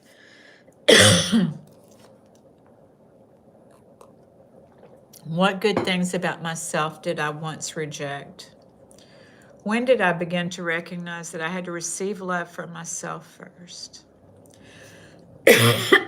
Absolutely, Angela and JR. So, what love have I been waiting for someone else to give me that I have never learned to give myself? So, ask yourself those questions. So, I want you to understand that this message isn't become worthy of love, because you were born worthy of love. You knew this when you were a child, when you were, a toddler. You knew this. So remember that your worth was never dependent on whether someone else could recognize it. You are not creating worth. You're remembering your worth. You don't have to, you're remembering your worth. You're not becoming lovable. You're remembering that you've always been worthy of love. And perhaps healing is learning to stop arguing with the love that is already being offered. Thank you, Santiago. So here's what we're going to close with tonight before we get into our breathing. I want to thank you all so much for the bottom of my heart for being here. I appreciate that, because you could have been somewhere else, but you're here. So thank you. That makes my heart very happy. So the question isn't whether you're loved. The question is, can you receive it? Because you are lovable. Can you let someone be kind to you without questioning their motives? Can you hear a compliment without arguing with it? Can you accept help without believing you've lost your independence? Don't you think most relationships fail because people lie about who they were from the beginning? I think we both do in the beginning. I think we're lying, but we're not lying because we're both expressing love that we have within ourselves. We're being our best selves. Both characters are being them best. Sometimes they're called their representatives. So I'm being my representative, the other person's being their representative. When we get to know ourselves, we're not trying to hide the ugly parts. So we can authentically meet together and be like, knowing what we like, what we don't like, and not trying to make ourselves fit into a mold. So what you're talking about is more like, I think that it is when we're trying to fit ourselves into a mold for the other person in the beginning. And I've done that before, been like, oh, this person had this experience. I'd be listening to all their experiences and I wanted to fit into that experience because I didn't know how to experience that myself, right? But I had to learn to have my own experiences and not to be afraid to have my own experiences. Then when I come to somebody and we're talking about experiences, then I can authentically say, I want to have that experience or I don't want to have that experience rather than trying to fit into, that thing. Thank you so much, Angela. I'm happy for you to be here. I love the questions that you asked. Did that answer? Because we do and we don't. Because then what happens is 3 months down the road, after we're showing our representative, their representative, is that we both have those negative parts to us too. Yes, it is time to breathe. It is. Okay, Epic. Let me finish what I'm saying and we about to breathe because I've been here a long time. I had to drink some water because I've been talking. So can you let someone love you when you're not performing? Can you allow yourself to rest? You are very welcome, Angela. Thank you for asking. Can you receive love without needing to earn it first? Perhaps love has been reaching for you all along.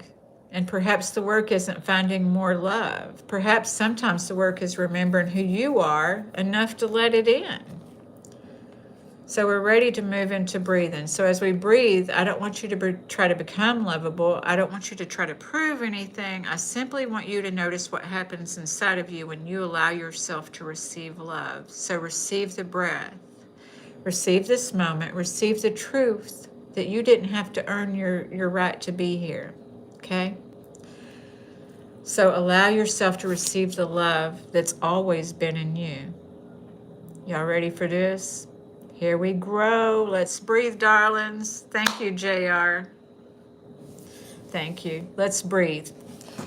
If you're new here, we take 5 breaths. We're not going to be on here all night. We're closing. But this breath, when I talked about fragmentation earlier, what happens is this breath brings us into regulation so that we can be in our right and divine mind. Yes.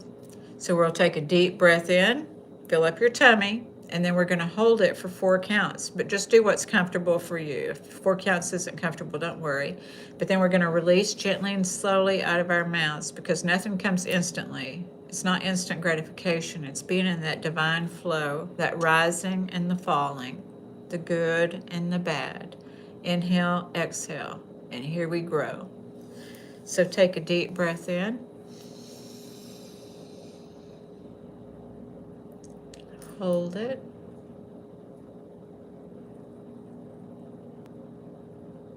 And release.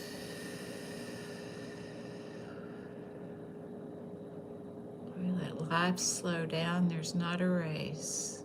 Take a deep breath in.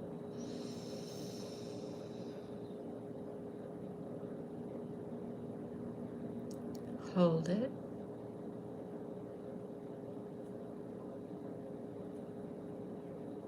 And release.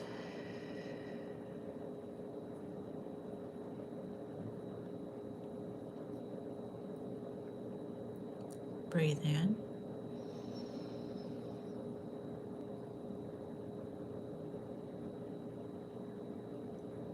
Hold it.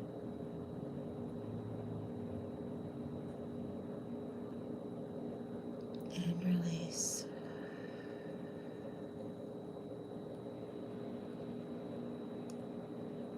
Just 2 more. Breathe in.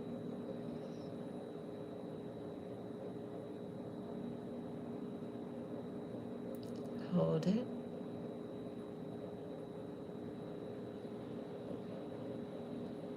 And release.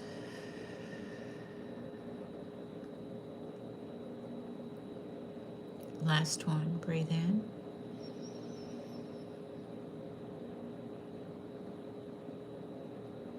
Hold it.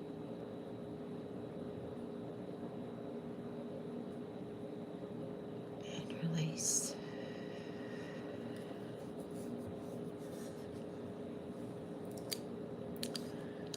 How y'all feeling? Do y'all feel regulated and regenerated?